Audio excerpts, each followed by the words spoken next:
It'll be in the chat on the old link. I'm about to put it on as soon as Wook sends it. Okay. Got it.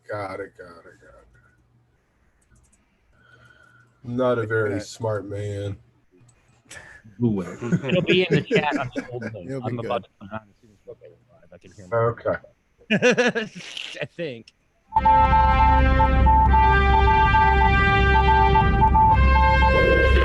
Let's talk about Wook Plus. And you're onto something here. I'm not saying. Oh, God. Jump Radio is here for you to, take advantage of what you're doing as much as possible, and try to work with you, Wook Plus, because you guys are fantastic. I think that by doing video, we're showing the world why it is that I prefer to do radio. Welcome back to the lot. Are we going? We're good now? No, I don't think we published the new link. You never gave it to me. Yeah, I did. I'm live. It's on YouTube. Jesus fucking Christ. You're supposed to give it to me so I could put it in the old chat.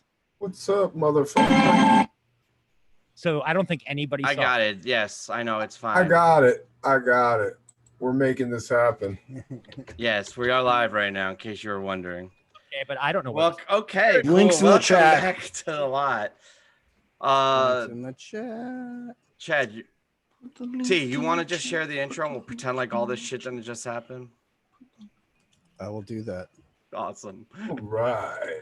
This is why it's good to go back to once a month, because once you figure out. It's always a weekend of good friends and great. Whoop, not that one. Let's not tease with that one yet. Oh, God. Oh.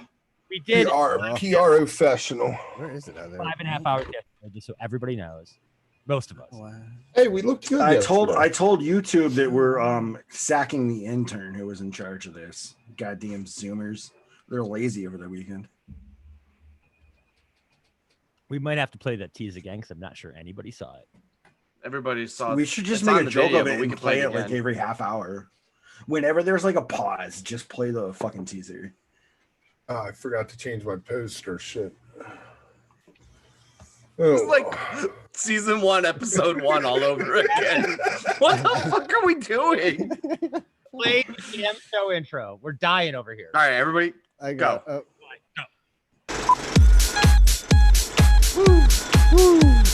There we go. Oh, Jesus Christ. Oh yeah, we're rolling. Hit it! So fucking typical, I don't know what to do. I'm on the Scotch and I'm feeling kind of woo. Think you're scary, but I don't know what to do.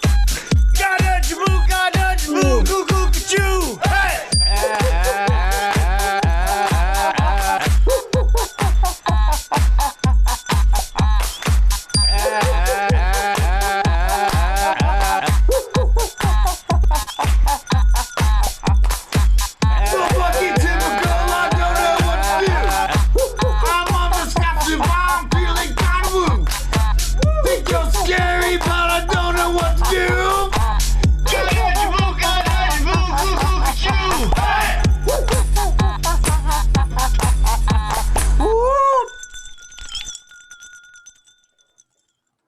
Welcome back to the lot. Maybe. I think we're live. I think we're good. Is it happening? You know what? This is what happens when you have a bunch of Wooks putting a production together, but it's still fun. So I welcome you all back. Holy shit, guys. You did a 5.5 hour lot yesterday. Congratulations. It was a double header. It That was was a scrimmage on intense. Friday and a double header yesterday, and then a regular game today. I'm You know, exhausted. at first I was really sorry that I couldn't be part of it, but I think that's probably for the best, right? Like I didn't have to sit through a 6-hour show and you guys got to stretch out a little bit. And It was weird. It was weird though. You'd pop in for a second. It was like when your dad comes downstairs and peeks around the corner to see what everybody's doing in the basement and then hops back upstairs. Right. yeah, I felt bad because I was only on for, I was planning on being longer, but I was only on for a minute. And the first thing I said was like, Kev, you're not going to get away with this shit again or tomorrow.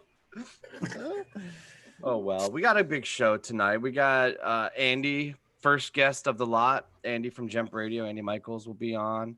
I got a question Weaver. about Andy. Okay. Wait, to us or to me or for Andy? For you. Okay. Do you want me to keep introducing the guests, or do you want to? Yeah. All right, we ahead. can talk about Andy. And then we'll do it after you introduce the other guest.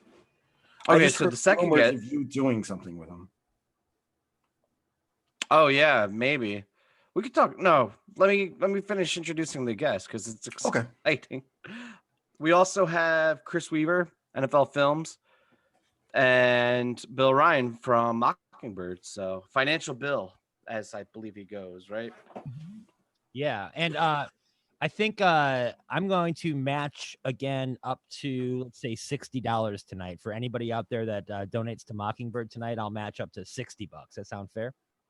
Yeah, that's awesome. All right, I'll do that. I'm with you. I'm making 69. Nice. Right, I'm down for 69. All right, 69. Llama, you take notes. You're gonna be our enforcer. Whoever agrees to pay shit, you're gonna make sure it happens. I'll throw in 69 to match Chad, 69 to match. But these are matches, so we need to get contributions from people watching. Yep. We'll match up to 60. So we should probably create, I don't know, just hashtag your contribution with a lot if you donate on Twitter. Yeah, put up a screenshot or something. And make sure to include your credit card number in the screenshot. Please. No, don't do that, Kev. Come on. Yesterday was your shenanigans day. Today we're being serious.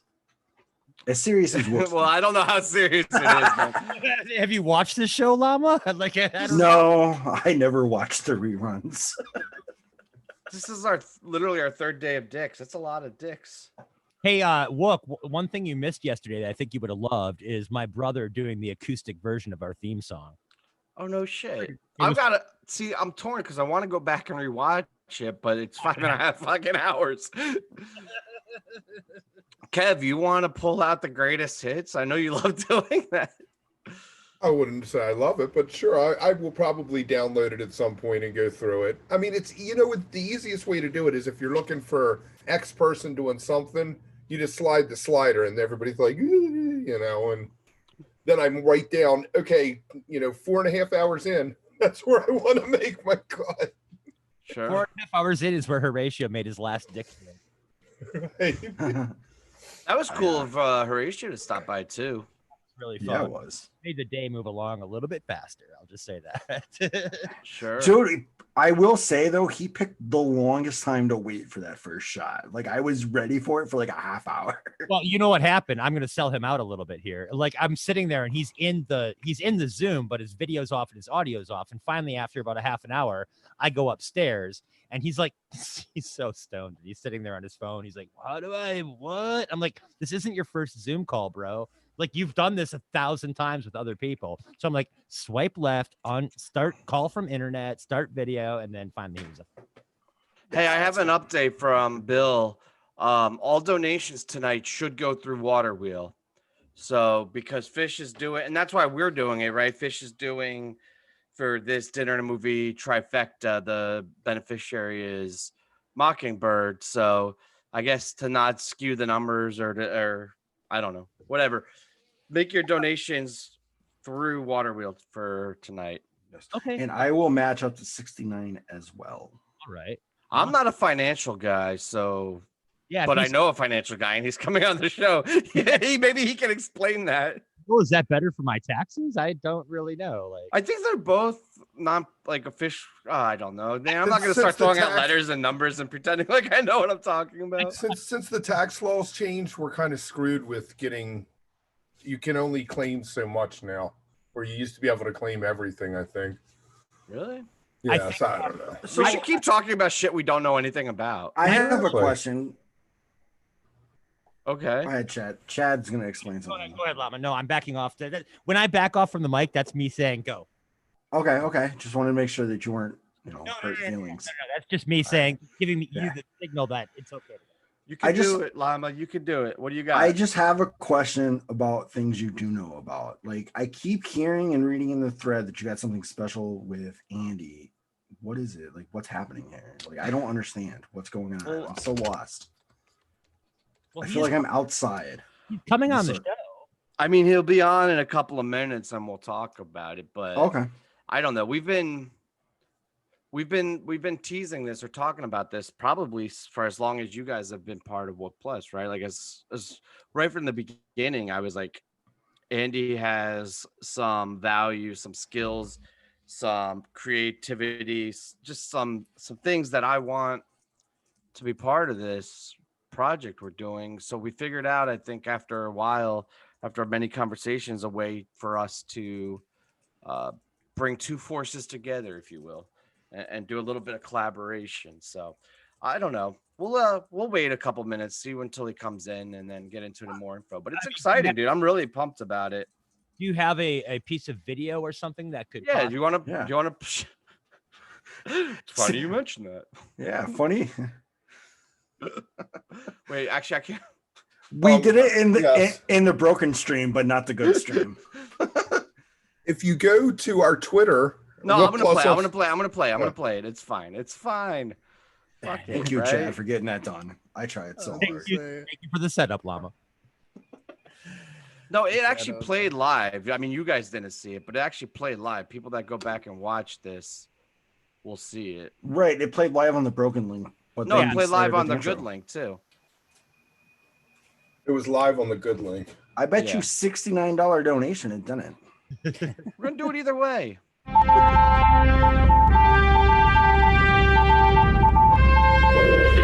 Let's talk about Wook Plus. And you're onto something here. I'm not saying. Oh, God. Jump Radio is here for you to, take advantage of what you're doing as much as possible, and try to work with you, Wook Plus, because you guys are fantastic. I think that by doing video, we're showing the world why it is that I prefer to do radio. I love that teaser. Holy shit. You know what? That's not fair, because I think Andy's a handsome man. I didn't say that, Andy. No, I know he did. I think that kind of self-deprecating. Like, we need to pick him up a little bit, because I think he's a handsome man. Sure he is. I will greet him with hi, sexy, when he comes on. Well, you know how all the Phish Twitter girls all take care of each other on Twitter and tell them they're pretty and they like their dresses and stuff like that? We need to tell. What Phish Twitter are you watching? That's not the Phish Twitter I've been seeing. The single person one. I'm not saying everybody, but I'm saying, like, there's I see girls lifting each other up, and we're just going to lift Andy up. That's all. So, things going up. There's a lot of dicks behind him right now. Looks like a Smurf orgy back there. What are you doing? That's Papa Smurf in the middle. I figured since we're teasing and previewing shit, I would show the data dive we're working on. I didn't get it out for Dick's weekend, but I'm so proud of the animation. It makes me want to change my koozie. What did you guys do today? I animated Dick's for a data dive. Oh shit. Hey, should we run the other Travis's project? The project sure. for next. Yeah. Run that. Yeah, let's go. We have more stuff in the works? You serious? The whoops. In the Wooks. In the I Wooks. don't like that, actually. Gotcha. I'm gonna make that stick, you guys. I'm gonna make that stick. No looks. Oh, I had to take the dicks down. Yes, you did. It's always a weekend of good friends and great music. That's what it's all about. I remember Dick's 2015 when the Tweezer Reprise Encore started. Little did I know that I would be there for another hour for the thank you set. I would say arguably Dick's has the best shakedown. One of the fun things, man, about the weekend is the fucking people in line and the stories in line and the good friends we've met and the people we've laughed at. Back in the day, you could put down your tarp. It was simpler times. There's this foundation, there's this anchoring to life that not only Phish represents, but what the Dick's experience has been over the last 9+ years. Yeah, baby. Nice. Travis, you want to talk about what that is? It's a little project we've been working on. Since, I don't know, it kind of came to me. Actually, it's the first thing I ever pitched Tim when I was applying for a position at Wook Plus. When we had was that the- extensive interview process. Exactly. You're like, I want to It do a was a very- Dick's doc. And I was like, hired. I wish it was that simple. It was like this long DM story thread that I sent him, and he was like, sure, man, whatever. It's like, yeah, sure. We'll pitch Am it I out. the only one that didn't pitch you something? I was just like, hey, I want to Yeah, Llama, you've been working with me for like 5 years, though. We were doing the blog and shit before I didn't that. pitch him anything. Tim said to me, I'm doing this project and I think I want you to write for it. You said to me, you're like, oh, I got my degree in poetry and I'm a great writer. And I was like, hey, we could use great writers. And Yeah, Chad was 'cause the like, one they had wasn't. Chad was like, I'm the producer of the Hooray Show and I'm a great audio engineer. And I went and listened to like 6 episodes. I was like, fuck yeah, you are. Come on board. Hey, Come on board. The first 2 things we did were your pitches. Yeah, Yeah. No. I'm saying that like I didn't pitch anything. He didn't to start pitch a working show with to work. to start here. Yeah, no. Well, you got in early. You were like, that was He was when it was already here. weekendbook.com. And I was like, hey, Yeah. No, I went to Tim with this whole long thing that I'd started with my buddies that I was like, because a couple of my friends have been to all 30 and I've been to, I've been to all 30 and I've been to like 24 of them. So I was like, it'd be fun to do a thing where like we celebrate 10 years of them being in the same place and doing all this. And then it sort of grew out of that and it became like it is now. It's sort of, well, now I kind of want to make it a whole shared experience thing and like everybody's stories get shared and we're going to turn it into like this whole documentary and this whole thing. And then part 1 will be sort of leading into the 10th and then we'll film during that 10th weekend like we were supposed to do right now, actually, while we're out there together. And then we'll build off of that and make a little sequel part to it and include the 10th run of the shows in there. So it'll be fun. It'll be a cool little thing coming next summer. yeah, no, I'm really excited about it. And I think that starting the Wook Plus documentaries with the Dick's 10 doc is going to be exciting. So we'll have more information, more teases, more trailers over the next year, right? As we get closer. But this is kind of like the sneak peek first, we official. just figured we'd drop it now since it's the end of the weekend. And it was actually supposed to premiere this weekend with everything and shit, but we never ended up teasing it before. Like it actually, we cut that trailer. It was going to come out right before this year and then everything went down. So we ended up shelving it and cutting a new one. So yeah, it'll be good though. All right. It'll be fun. I got someone in the waiting rooms and now I'm hosting now, right? That was a crazy first 5-10 minutes. Yeah, he took over, but if you need him, I have him too. So if you got the No, I think I can Let's handle do it. this shit. It's all you. I make it up as I go.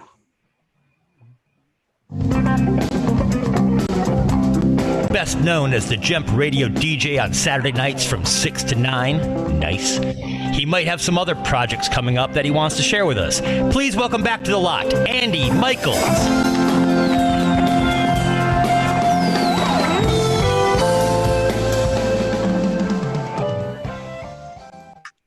The one and only Andy Michaels. How you doing, buddy? Hi. What's up, sexy?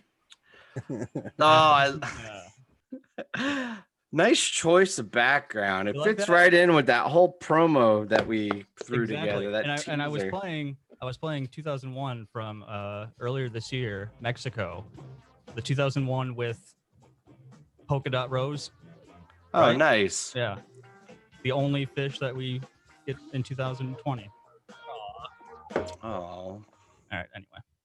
Andy, how are you enjoying the weekend so far? You've been watching, or you were probably on the air last night, right? No, I was. No, not. he would have been. Well, wait, what day is it? Today's Oh Sunday. yeah, last night. Holy shit! I thought it was Saturday. Man, my weekend's all fucked up. No, there was really no point to go on last night. I mean, everybody was watching Phish and watching you guys, and it was just like, I'm going to take it off. So I didn't. Well, I didn't do the show. Yeah. Did you watch the show, the Phish show? Of course, that's one of my absolute favorite shows. The that light, the greatest light of all time. Like I'm watching it in my setup here, and I got emotional. Yeah, yeah. Like you it were was. on Twitter. I saw you saying that. Yeah, it's like, oh shit, like I missed this. Yeah. Yeah, it's a great fucking light. And actually, I was going back and thinking about the whole 3.0 jam bracket because it did really well, but it ended up losing, I think, earlier than it should have. And I don't know. Every time you go back and listen to a jam like that, you're like, it's underrated. It should have done No, better. not this But one. Not this one. That light. It's one of the greatest things ever. Okay. Is it better than the golden age that it beat? Ooh. There was a lot of debate about that yesterday. Right. I think it is. I think what makes it beat Golden Age is that Light is an original song. Golden Age is a cover. Okay. I don't think a cover should beat an original song. But what the fuck do I know? Not much. Everything. Hopefully some things. I mean, we're gonna start working together. Yeah. Right. Fantastic video, by the way. That was brilliant. I loved it. Yeah, the teaser. Right. Yeah, we threw that. So Andy and I we threw this together. I was watching before I came on, and we really need to like give Llama more information before he explodes. He really needs more information. Right. The sad thing is, I was probably told it already. Well, it's yes and no. I mean, the extent of it, I don't know even if we fully have gone over, but since I started Wook Plus, I always had this dream or vision of making it more of like a streaming channel, right? Where it's not just us making content. There's content on the channel, kind of like a Disney Plus or an Apple Plus or Netflix. That's like the whole joke of it, the whole spoof of it. Ah, right. Okay. So right from the beginning, when I was thinking about outside content, you and Jump Radio were kind of the first things that came to mind. And granted, it's been like 6 months or 9 months now. Yeah. Since we got this started. So it didn't happen right away. But I think we had a little bit of growing and learning to do, right? And we're Wooks. Kevin. So getting some time set up for us to, hash things out and work things out. But no, I'm excited to announce that you are going to be working with us. And how would we describe this? I don't know. There'll be content coming to our channel and that'll also be simulcast, or your channel that's simulcast on our channel. Hey, can I jump in with what you described to me to maybe help? Yeah, out? maybe you do a better job than me. If this is true or false. What I understand, Andy, is that you want to do an interview show, part of which you will air on Jemp, and then the full thing will air on Wook. Is that how it's going to go? Probably. Yeah, I think so. I think that's what we're going for. See, we've learned something over at Jump Radio, and that is, interviews are good. People like to listen to interviews, but they're not fans of long form interviews on Jump Radio. Phish fans have short attention spans, and so we learned that we just shouldn't do that. And so we're still going to probably have interviews. Well, we will, I guess I should say. And yeah, you'll hear a little bit of it during my slot on Jump Radio. But then if you along with the live music and bits and other everything pieces. else, music and all this other bullshit, stupid things that I say. And then if you want to see the rest of the interview, and by see the rest of the interview, see, this is the interesting part. This is the part that scares the hell out of me. You're gonna be awesome. Look at us, like we've been doing it. It'll be video, and all you're gonna see is just me and potentially who I'm talking to if they're comfortable. And then if they're not comfortable with being on camera, I don't know what the hell we're gonna do. Is it literally just? Well, we're gonna edit it. We'll produce it. We'll edit in footage and photos and shit. Okay. We'll have like little cartoons of who I'm talking to. Yeah. But no, I've learned that since I'm the only one in the group that animates. Yeah. I think the whole thing should just be animated. How about that? Just animate me instead of actual footage. That's not a bad idea, Wook. See, even Chad gets it. Thank you. Right. So if there's any animators out there watching this tonight, hit me up because we might need more help. So I think that'll be good though. I can just cover half my face, but it doesn't really work with the stupid thing. All right. Anyway. Wait, do you see my mask? I love this mask. No, I haven't seen your mask. It's a chewy. Yeah. It's right on with the infringing on that copyright there, buddy. Just keep on infringing. Disney got other shit to worry about. They're not worried about me. Hey, Andy, have you given any thought to who your first interview is going to be on the channel? Tim and I were kind of talking about that. There's a mutual group that we know, a group of musicians that I would like to welcome back to have a second interview. And so that's a potential. I don't know. We only have like a month. We got plenty of time to figure it out. So. You want to say who it is? Or no? Well, it's not confirmed, so I don't know if we can, but fuck it. Know better. Why would we do that? Why would I say who it is? It's not even confirmed. It's Phish, isn't it? Yeah, clearly. Right. Yeah. Phish is canceling Phish Radio, and they're gonna no. All right. Big announcement today here on The Lot. Yeah. Yeah, so this really, it's kind of like a first step too, right? Because Andy and I have a history and a relationship and work well together. But I'm hoping that we were ex-lovers. We go way back. We had a beer jealousy though. It was going back and forth, so it ultimately fell apart. But hopefully, going forward, we're going to develop more programming and cross content between the two platforms and really support each other. We were thinking about something funny that maybe for Alex Crosby, the Phishonian guy. And by funny, I mean like I was laughing out loud when we thought about it. And I haven't said a word to him about that yet, Tim. He has no idea. It's going to happen. Yeah, that we were sitting here talking for 15 minutes about this hysterical thing that Alex could do. It will happen, though. I will make it happen. Yeah, I think it'll happen. Yeah. But yeah, so 1010 is going to be the... No, was it 1010? Oh, wow. Big 10, episode, 20. And we got some work to do, but everybody should tune in and you know, it'll be fun. What's up, Chad? Yeah. No, I was just saying, I saw this day coming because Andy's been trying to get me fired from Wook Plus since the beginning. I saw you coming. True. I saw you coming a mile away, kid. That is true. Absolutely. No, what I was really going to ask though is, you guys have a history. You said, have you guys ever done a show together? No, I guess really back when it was All Things Reconsidered before Andy Michaels Live, Andy had this idea of doing a Wook pack. And oh, you mean like a content show or like a Phish show? Phish show, like in the audio. No, the answer either way is no, but no. Oh, okay. But our history goes back to All Things Reconsidered, because even before I started making any content, he had the Wook pack, and like most of my ideas, I fit well into the Wook pack. Like most of my ideas, it did not come to fruition. And, well, except for me, I called in like every week for like months. I feel like I honestly, I don't know the count, but it felt like I called in probably a dozen times at least. And also, like most of my ideas, it was really just a bastardized version of an idea that was already out there. So it's like probably a good thing it didn't happen. The vibe I'm gathering is that Andy Michaels was Jim Rome and Weekend Wook was like some sports radio call-in guy. Is that kind of the vibe I'm getting? Yeah. Yeah, well, it was more like he was Stern and I was like Bobo. We're Stern guys. That's a way better analogy. You were not Bobo. I started off as Bobo, but then I turned into like who's Ralph? You know what I mean? It's like the buddy that always has like some shit going on. No.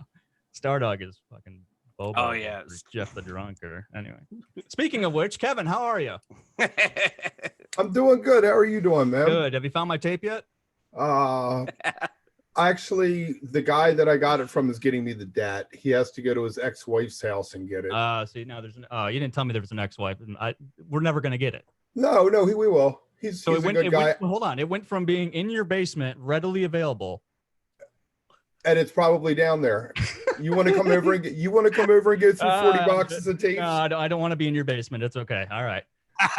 If you guys want some context, go back to season 1, episode 1. We had Andy on, and that was literally like the first conversation had on the lot was some random ass conversation about a tape in Kev's basement. The thing is, he's going to give me a dat, so I'm going to have to run the dat into the computer, which means I'm probably going to have to buy a sound card. Chad is going to give me you don't have to go through all of this just to get I want it.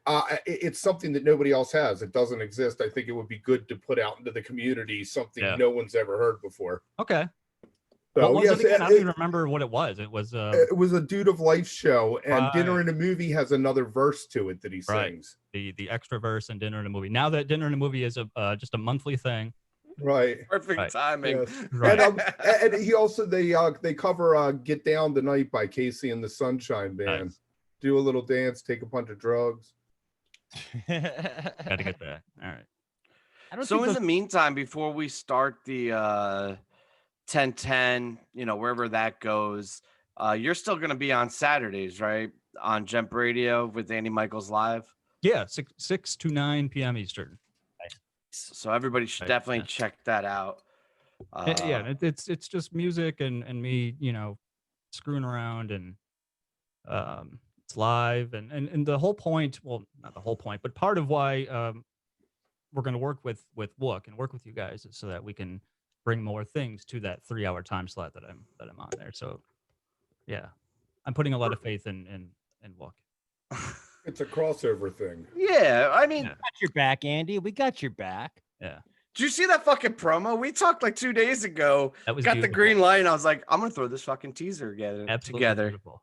Like, I love 2001: A Space Odyssey. I mean, the whole thing was just fantastic. And I watched the final. I watched the final product that you sent me. I watched it while I was in the shower, and it was just like perfect to be Water's standing washing over you. We're right, praying. yeah, Yeah. in this song, and I mean, I was just like. Anyway, we have a very And that special connection. that VO wasn't you. You didn't. I mean, it was you, but it wasn't recorded for the teaser or for this, right? Like No, that was from our conversation a few months ago, and I forgot that Chad already had the audio. It's perfect. Yeah, we pulled that together out of that. Yeah. And a half hour before we went on air, by the way. Just so Yes, that's how we do. Let's stop talking about me. I want to say hi to the rest of the gang. Llama. Yeah, Llama, come back on. T. They're off. They're out. They're gone. It's just us. No, I'm here. I'm here. I was just being respectful of the new project.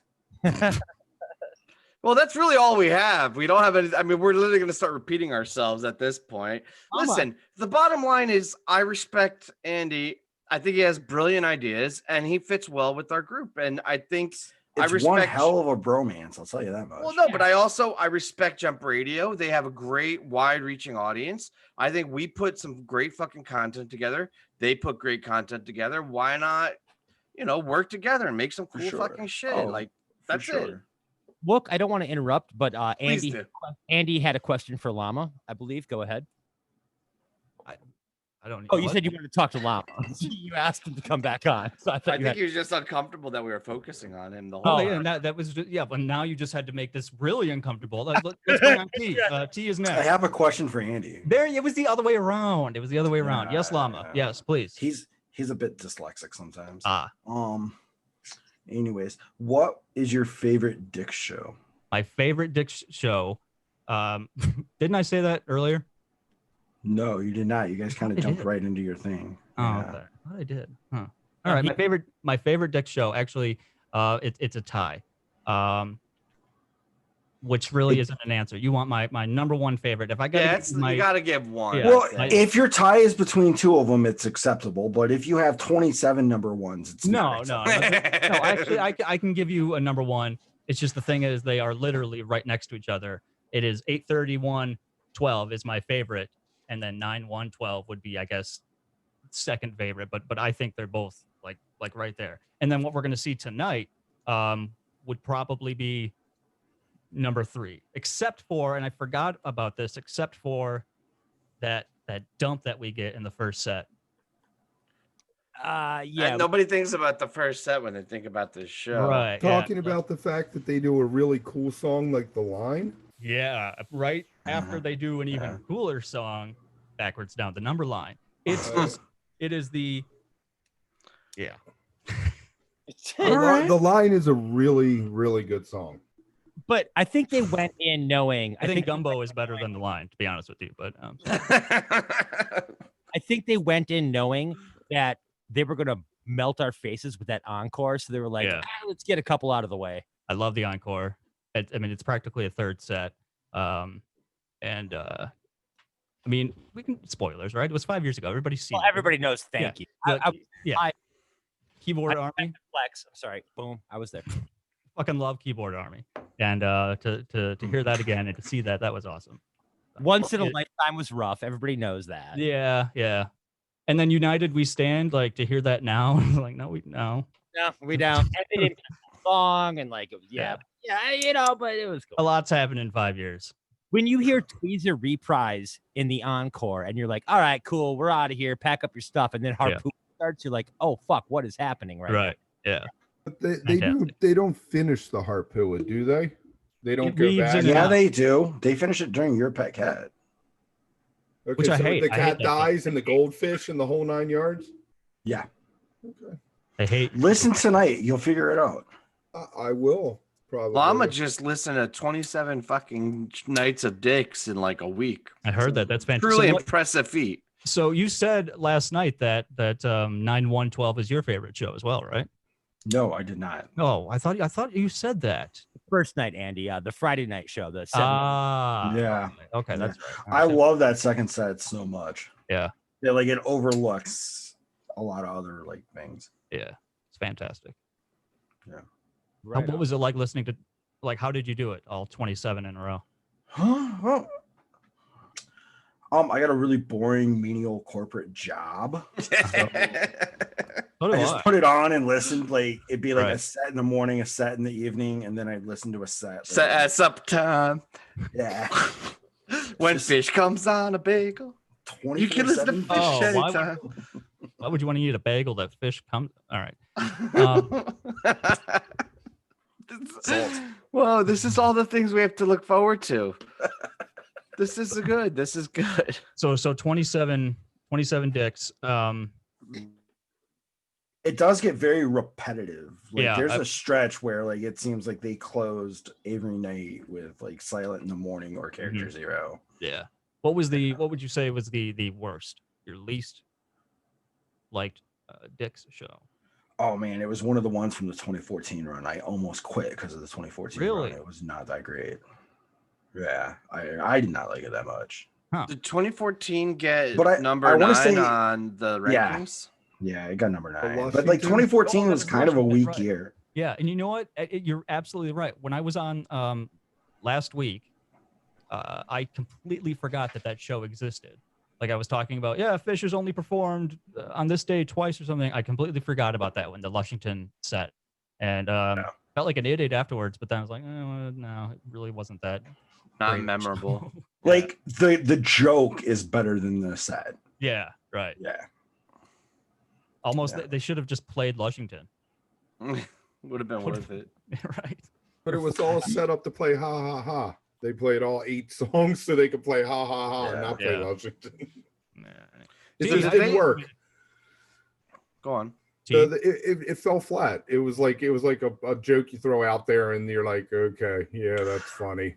I don't think it fell flat in the moment, but definitely like once you know like how it ends, it's kind of like a Sixth Sense. You don't really need to watch it again. 14 was a weak year though overall, right? Am I wrong about that? That was my memory of it. Was like, I mean, Fuego came out in 14, and that was. No, but I look back at 3.0 and I have fond memories, and like 2012 was a really great year, and then I remember 2015 being phenomenal, and then even like 2013 wasn't bad, but for whatever reason 2014 as an overall year, I don't have any. It didn't stick out as a great year. It was just kind of like a flat tour. Like the summer tour was flat. The whole did they year do was Fuego flat. every other night, basically? I think Fuego has a lot of songs that are good, but they're not good live songs. Winter Queen, Wingsuit, The actual song The Line. Fuego is pretty sweet, but Fuego. The album, nice. I agree. I mean, that's interesting. I didn't even make that connection, but that's probably why is because I remember 09 they played fucking Numberline every fucking show. Yeah. But you also got, I mean, they were also hungry, right? Because they were just back and they were playing all sorts of shit, and you didn't have the Fuego in the repertoire or Big Boat or anything. So it was, some Joy songs and then earlier shit. And it didn't seem like as much of the 2003, 2004 albums, Undermined and whatever the other one were, became represented until further. Undermined was the U in Lushington.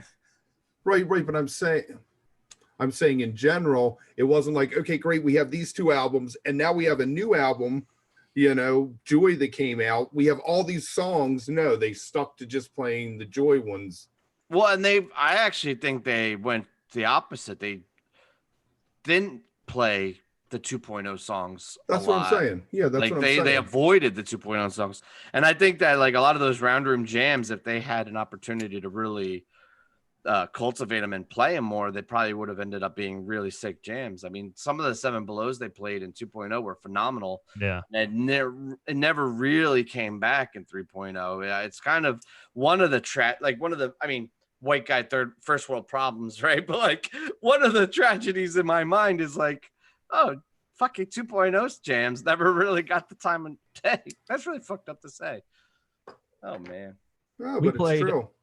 I played the Split Open and Melt from Coventry a few weeks ago, and that was another thing. I was like, I don't know if I should have done that. Like I got an email from somebody that was pissed that I played Split Open and Melt from Coventry. Is it that bad? Or is it just because Coventry has this dark cloud over it? I think it's the dark cloud, and then the singing. You can hear Trey. That part is really rough to get through, and then afterwards, the jam is, I think, a good jam, but it's got obviously And then did you play Glide after? No. That's the thing. The Split Open and Melt is the only thing that I'll play from Coventry. I was so wasted at Coventry, I didn't even notice that Glide was off. Sounds like they nailed it. Best Glide ever. So you get a lot of those emails? Because I'm thinking we get a lot of fucked up shit, and we never get any feedback. Oh, dude, the complaints that we get are ridiculous. Somebody on Facebook, is that why? I heard that's where all the complaints are. Yeah, usually they're on Facebook. Sometimes on Twitter we'll get some, and it's just like a response to the tweet for the song, and this song sucks, whatever.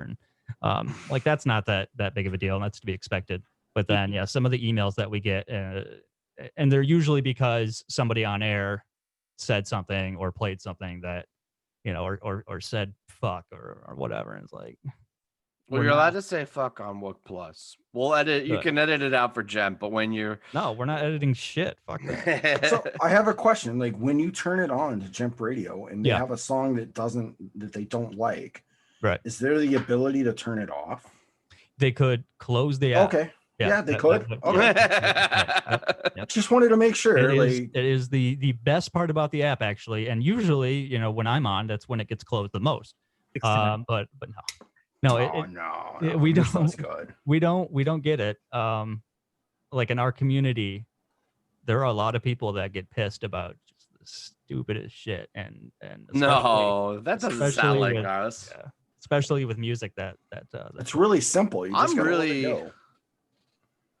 Right. I'm really excited about Andy doing some VO work too. You hear that voice? It's like dark butter. It's like dark perfect. Butter. Dark butter. Told you he's been training. I'm sitting here. I'm all pasty and pale, and you're calling me dark butter. Your voice, man. It's a great radio voice. So we leave him alone. In Wook's defense, have you ever made chocolate chip cookies with browned butter? I have not. Where you brown the butter before you mix it in the batter? No. How do you brown the butter? You use a frying pan or whatever. You got to be real careful. It breaks, and then you get smoked butter, which tastes like shit. Yeah. But brown butter. Wait, Llama, you cook too? Oh, dude, he's the pizza master. He's fucking gonna make his pizzas. Yeah, I can cook, and I cook really well for myself, and it's really hard to not make a ton. You know what I'm talking about? Oh yeah. Look at me. Of course I know what you're talking about. Yeah, exactly. I make Italian family-sized meals for 18, and it's just my wife and I and a 2-year-old baby. I was gonna say, what happened to the baby? How is old? What's her name? Evie Joy. Evie Joy, very good. Yeah. Thank you. So, in the green room, she stopped in and was wailing. Yeah, we do 15 minutes before the show to try to not fuck up, and then everything. As soon as we go live, we literally mess everything up. It's a disaster, but. No, she stopped in, and boy, was she upset. I don't know what it is. You know what it is? We had a birthday party yesterday. We had cake and stuff, and we gave her sugar. So she didn't sleep well. So all day it's just been very grumpy. Yeah. But no, she's good, though. I think she's one of the few people in the family that's not bothered by this COVID stuff, right? She's has loving no idea it. What the hell is going on? No, and all she knows is hey, I get more time with mommy and daddy, and we get to play every day, so she's having a great time. She's doing awesome. Meanwhile, we are fully aware of just how much everything fucking sucks. Yeah.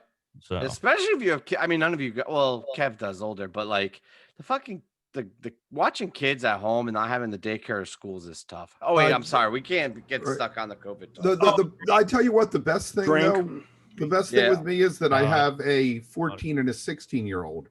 And I thought your girls were older than that. They're 14 and 16, and they're really good friends.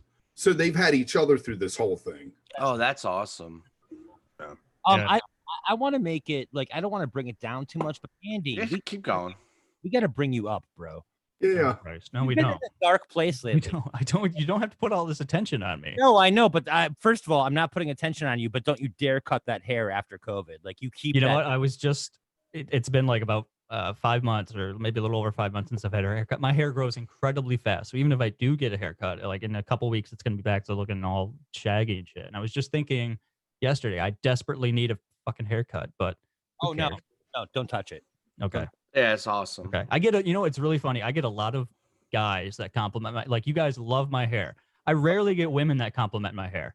It's always usually guys. It's a "Oh, you've got jealousy such- thing. Well, you've got such great hair." no, that's a move though. When a woman compliments your hair, that's a Yeah. move. You know what I'm saying? Like they're making They're making a move. people are reluctant. Yeah, exactly, Chad. Right. Yeah, that's what he's I'm saying he getting at. doesn't get that move. I was way to rub the salt in the wound, Chad. I was doing so well. The guy starts this whole bit off with, we got to bring Andy up. We got to bring him up. We gotta bring Andy up. You know those moves that the rest of us get? You know, Andy? So I'm in New Orleans once, outside of Tipitina's with my buddy, and this woman Sure, walks let's up. go with this story. Well, it's the same thing. It's related. Let me, Okay, Judge, okay. please let me get to the end. I have complete faith in your story. And we're standing there, and this hot chick comes up and starts talking to my buddy, and she's like, I think I'm going to go to the hot tub and get sweaty after the show. And he's like, that's cool. And she walks away a few minutes later, and I'm like, dude, she was asking you to come back to the fucking hot tub with So you. what Where are you? were you? What are you implying? What are am you I suggesting? implying? Yeah. He was just out of it. He was so drunk. He was like, that's cool. That was your invitation, dude. You are amazing. You are. I don't amazing. know if I'm dense or not, but I did not catch the tie-in. Yeah, right. And it's amazing. He is fantastic. The tie-in is we were talking about his hair and that being a pickup line, and this girl had a pickup line, and my buddy was an idiot. Okay. So you're saying I'm an idiot? No, I'm saying that the pickup line was the tie-in. That was the only crossover. Holy shit. To be talking about anything that really has nothing. Oh my god, it's fantastic. It's awesome. It's honestly a talent that Kevin has. That It is, right. Really, Like is. I'm not making fun of him. I'm in awe about just how. Yeah. You told a story on Friday about some dude falling into a snowbank. We all stared I at him. still don't understand how that came up. I don't know how. I don't know at all. Yeah. It was you stepping on bouldering, and I heard Boulder Mountain when Travis said Boulder. I heard Boulder Mountain, and it doesn't matter what the fuck the rest of you guys were talking about. I was going to tell you my story. No, I think we hit about a a guy wall. jumping in the snow. I think we hit a lull at that point. It was a. No, that's impossible. We never hit lulls on this show. People love this show because we never hit lulls. And if anybody didn't see Friday, go back and watch. We have a complete rundown of all our footwear. Yeah, Yeah, that's I why saw people that. go back and watch. And then I saw that somebody ended up buying what you have. My Sanooks, yes. Yeah. Very nice. So if you see somebody on the lot that isn't Kevin with Sanooks, they're a cop. The other person in the world. Right, the other Yes. guy, right. Actually, I usually wear simples because of the whole, where we talk about peeing. Are those on the also slippers? No, That's his simple is a tie-in. kind of He's tying tennis in- shoe. They're a skate shoe from back in the 80s, 90s. Drop the shoe thing. Seriously. Whoa, that was really crazy. I know. Wook and Andy took a drink in unison. Like every part of the movement was like in sync. Yeah. Man. I'm We've excited both for been you doing guys this working long enough. together. We both been hosting long enough that it's like when you guys are just going and vamping and talking about fucking footwear, we're like, all right, time to drink. It's really funny, and I don't mind. I assume you don't mind. It's really funny that Ghost Llama is saying all of this and talking up our bromance that Wook and I have, because for the past few weeks, like we thought. Yeah, no, it got a little dramatic. Yeah, there were some miscommunications. Absolutely. So we had. Mostly. Go ahead. Oh no. Speaking of miscommunication, I'll just. Hey, this is what happens. Everybody talks over each other. No, so one of the parts of it was like we had that season finale, and I invited a bunch of people, right? And like for some reason, you missed the message and thought I wasn't inviting you, and there was also, I guess, kind of some miscommunications, right? Like the last time we tried to cultivate this relationship with Wook Plus and Jump Radio, it had gotten complicated, and there's a lot of things, so we wanted to like you know, I don't know. We just didn't connect. And I think between not connecting and then thinking I was snuffing you, and then what was it? It was, and then you had a show on when we had one of the bracket supports. And that, I honestly, what it was your programming changed because you went from Sunday nights to Saturday. I don't want to compete with you. I love your show. But no, it's what I guess what I'm getting at is that it was all just in the end very funny, and then I'm glad it's. Am I airing more than you wanted to? Did I dive into it when you were no, like? that's okay. It's just like I don't think anybody really cares. So. Oh no, well that's what this show I'm is. Wrapping Andy. it up is what I'm doing. I'm wrapping it up. Andy, that's what this show is. We just talk about shit that nobody cares. Let's talk about what's coming up tonight. Don't we have more guests, or you have more guests? I'm sorry, see, I'm taking. Yeah, we have about 5 minutes until the next guest is. Who comes on next? Chad. I'm loving watching this. Financial guy. No, it's the Chris guy from Chris NFL. Weaver. Oh, NFL guy, right? NFL guy. I don't know anything about football. I hate football. I'm not a sports person. You might want to dip for this conversation. I was going to say this should be interesting. I will challenge you. I'm pretty sure that there is at least one sport that you like. That I will watch. Yeah. Hockey. Hockey is a good one. Yeah. I will watch hockey. And then you live in Michigan, you gotta like hockey. It's just so yeah. What's the curling scene like up there in Michigan? Curling scene, the curling isn't a big thing in Michigan. That's I think that's a different part of what? Yeah. Huh. Because hockey is so strong, and we're not Canadian, so what's funny? I wish I was sometimes, but curling is big in Wisconsin, but not hockey, surprisingly. Well, yeah, but that's Wisconsin. Yeah, that sounds like a very Wisconsin thing. Yeah. Curling's big in Iowa, but not hockey. Is curling big in Canada? Yes. Yeah, of course it is.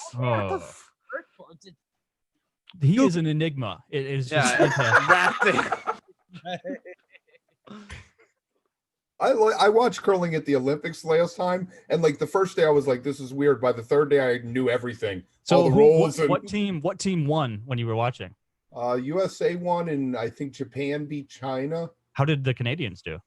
I don't recall seeing the Canadians. Okay, all right, okay. If the Canadians had won, I mean, that would just. I'm really looking forward, since Andy is kind of partnering with us here. I'm really looking forward to him getting texts from Kevin at 5 a.m. I actually I don't have any of your phone numbers. I think I have Wook's. And yeah, it's probably a good thing. The smart move is to keep it to a Twitter thread and turn your notifications off. Yeah, I've got enough shit. I don't need Kevin sending me 5 a.m. text. Well, no, my thing with text is he sends me a text at 11 at night. I wake up at 4 a.m. When I finally look at the phone, I'm like, respond. He's asleep. So you're out by 11? I sleep all different times. I sleep 3 or 4 hours a time. I'm taking a nap, guys, and then I'll come back a few hours later and get back to work. Do that. You might nap during your show. It's very possible. My job allows me the freedom to do that. What do you do? I am if the bank forecloses. No, the bank forecloses on your house. HUD takes possession of it. They call me up and have me sell it. Wow. So in a nutshell, that's what it is. Yes. I'm a real estate agent. I'm a real estate agent who specializes in REOs. He's got to tell us the deep, dark part of it. He's like, the bank comes in, forecloses, kicks their fucking asses out. The kids are crying on the curb. Right. All your shit's in garbage bags. And I'm putting my sign up. I think right there, same day. I think we found Andy's first interview right here. I think with the dark side of real estate in Baltimore. It'd be like season 6 of The Wire.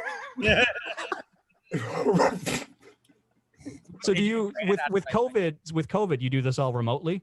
I always did it pretty much remotely. I go to you wouldn't even show up. You wouldn't even take the time to show up to the property. Well, I get it. I get it after it's all done. 6 months after the people are gone is when I finally get the property. I go once a week to check on the properties, and then everything else is submitted online directly to HUD if someone wants to buy it, and then I just facilitate the ground part of it. All right. So what's keeping you in business is the dying housing industry and people losing. Well, actually, I'm screwed right now because there's a moratorium on foreclosures through December. Right. So I'm just riding it out, Just riding it out. Yeah, I had a really good first half of the year. I sold 27 houses in the first 4 months of the year. Well, if anything, Hey, this Kevin. is a good thing for Wook Plus, so that you have the free time, and yeah. So, all right. I'm Yeah, sorry. sometimes it drives them crazy because I'm like, what are we doing? Hey, We got something new? I have an idea. Why don't we burn a couple minutes and share the rankings, right? In case people haven't seen it yet. I'm really proud of this one. Yes. You guys all right with that? I know it's a little atypical, but Lava knocked it out of the park, really. He thought we did. were hitting the tip of the iceberg on foreclosures in Baltimore, but Yeah, I know, right? I wanted to know what the foreclosure rate on Habitat for Humanity houses was. Oh, that's an excellent question. I have no idea. okay, go ahead. all right. This has been great, guys. Yeah. Fucking stellar.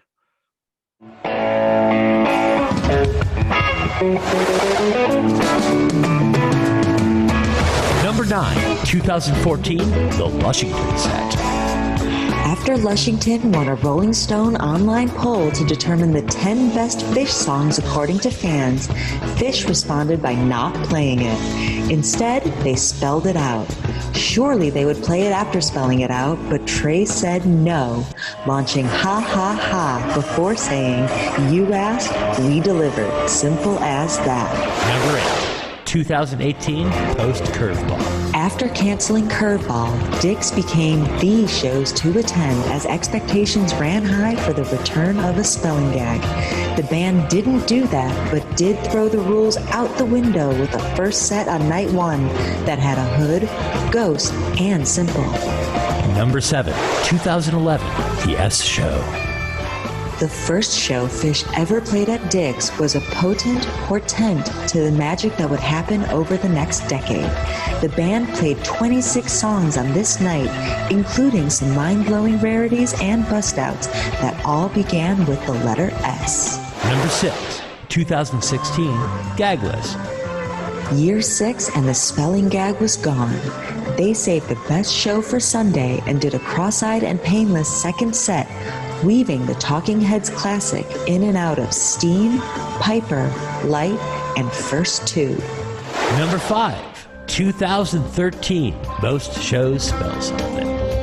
By their third trip to Dick's, everyone was pretty sure the band would have something cool planned for night 1, but by the third song, Phish had spelled G-N-I, and it looked like there was no setlist gag. In reality, we just had to be patient because most shows spell something. Number 4, 2019, The Plague Show. Dick's 2019 was infected by the prairie dog plague outside the venue, and inside, lyrical substitutions were everywhere. On night 1, free was changed to flee. Night 2, 46 days warned us to taste the fear, for the plague is drawing near. And on night 3, the Casbah Voxed classic Stray Dog became Plague Dog. Number 3, 2015, Thank You. On their 5th trip to Dick's, after the end of Sunday's second set, it looked like the spelling game was over.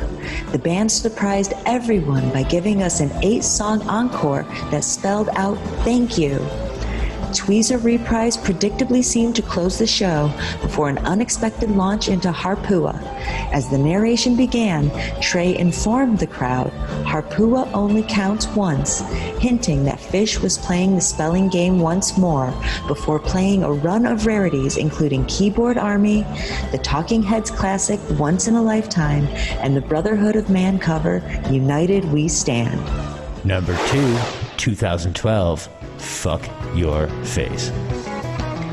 Phish returned to Dick's for their second Labor Day run in 2012 and decided to spell something fun for us.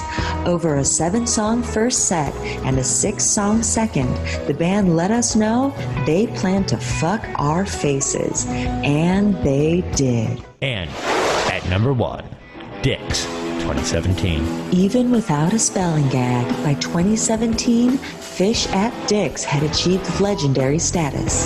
This run capped off one of the most memorable Phish summers of all time and reminded us why we love Dick. That was a great opportunity for me to eat my dinner and reset. It's a great video too. And yeah, 2017, that was awesome. I think, yeah. Shout out to Maggie too for the voiceover work. Well, Chad, I guess you had the countdown, but Maggie did the explanation. It was awesome. Sexy male voice. So much Andy Michaels. No, it's no Andy Michaels. No, it is no Andy Michaels. Her voice is great. So are we saying our new countdown team is Andy and Maggie? I think so. Oh my God. Jesus Christ. That's too much. I don't think I could handle that. That's too sexy for what plus. I like it. I'll do it. Break the internet. Right? Jesus Christ. All right. Well, on that note, we have our next guest in. So this timing worked out perfectly. It's almost, you see how I choreographed that? It's awesome. All right, let's see. I feel like you've learned something. I feel proud. Well done. Thank you. Andy, you're going to hang out for a little while? Yeah, I got nothing else to do. Awesome. You have some NFL questions? Yeah. What do you do? Oh, I love this intro, by the way.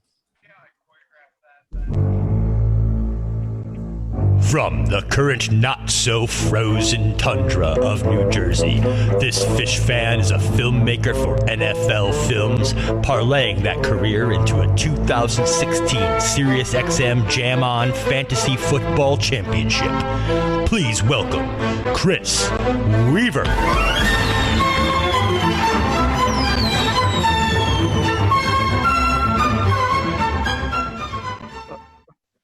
Hello, fellas. How we doing there? Hey, Chris. Welcome to the lot.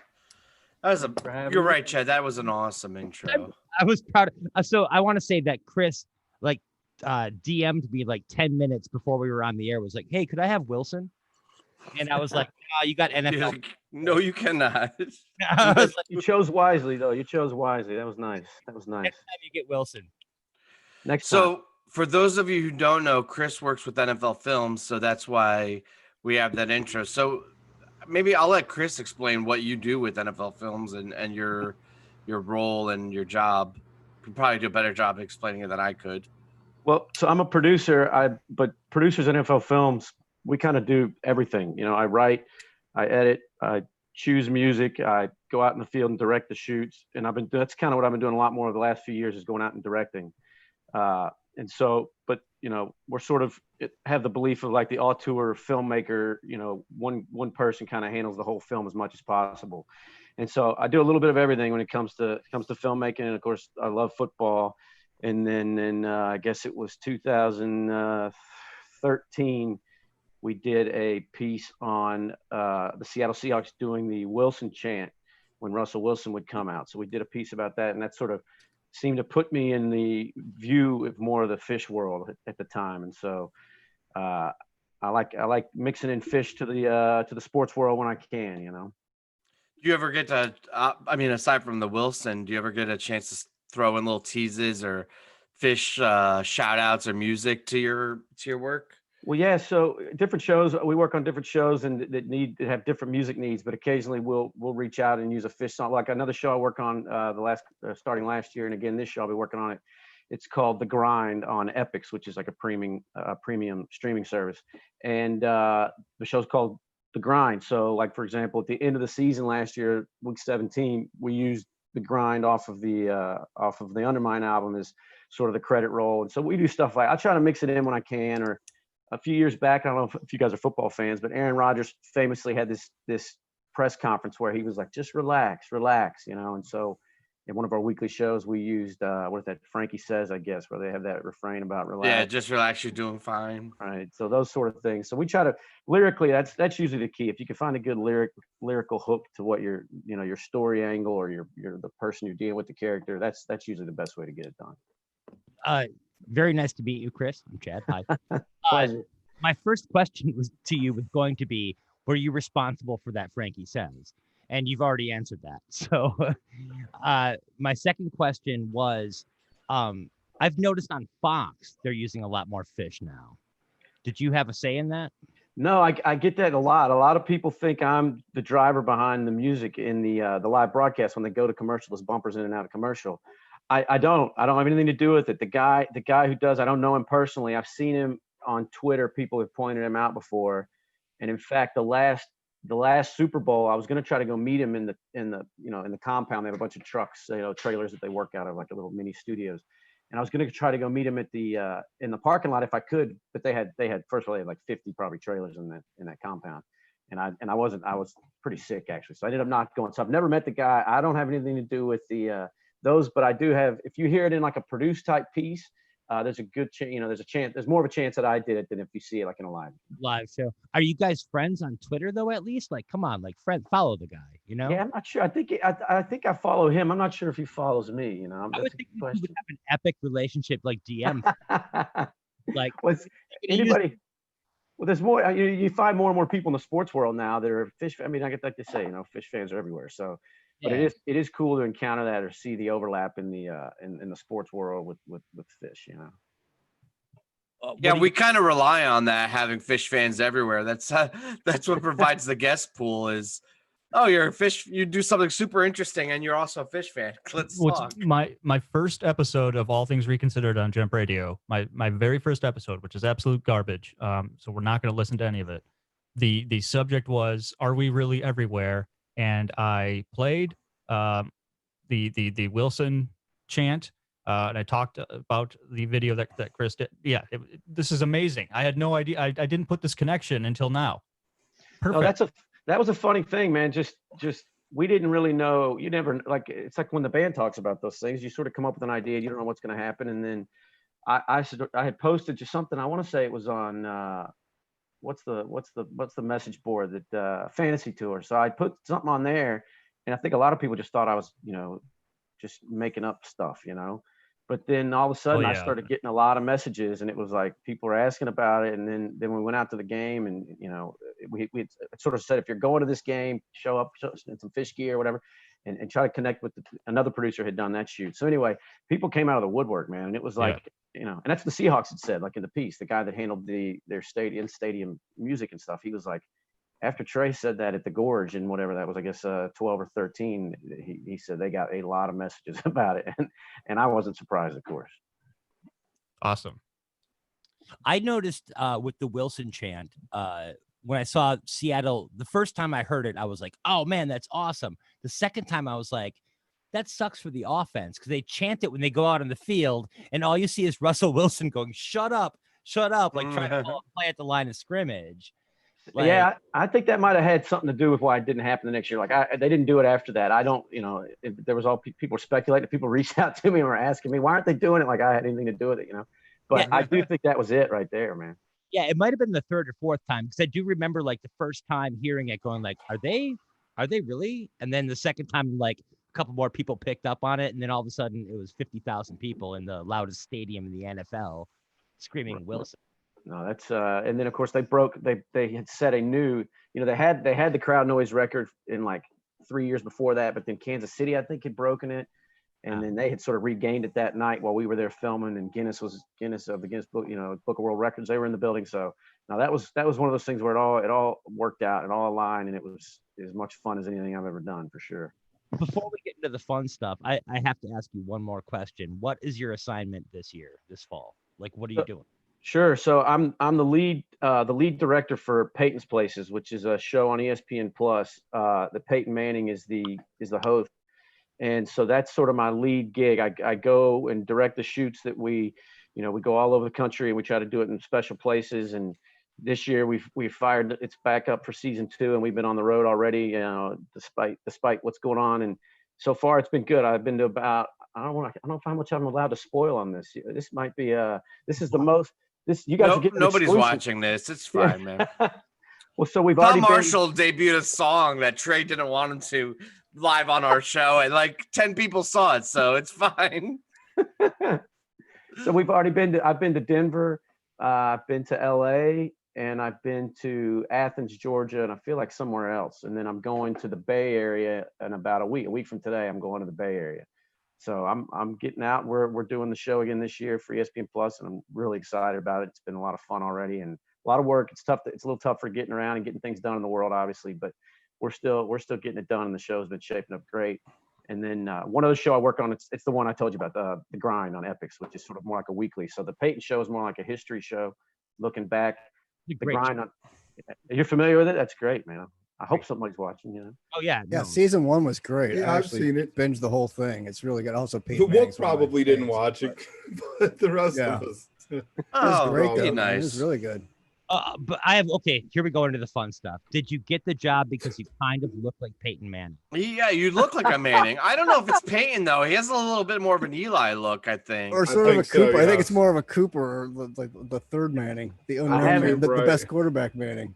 I've never been told that, and I'm a lookalikes expert, or I consider myself a lookalikes expert. That's like my thing, you know. I always say like, you know, you look like so and so, or sometimes you know, you look like so and so had a baby with so and so. So anyway, I love where your head's at on this. That I look like an NFL guy. I don't think I do. I've been told I look like a lot of people, but never one of the Mannings. So I thought that same thing with the Mannings though. I'm with you, Chad. I saw that. I see that. I did. So I is played- Peyton a good guy?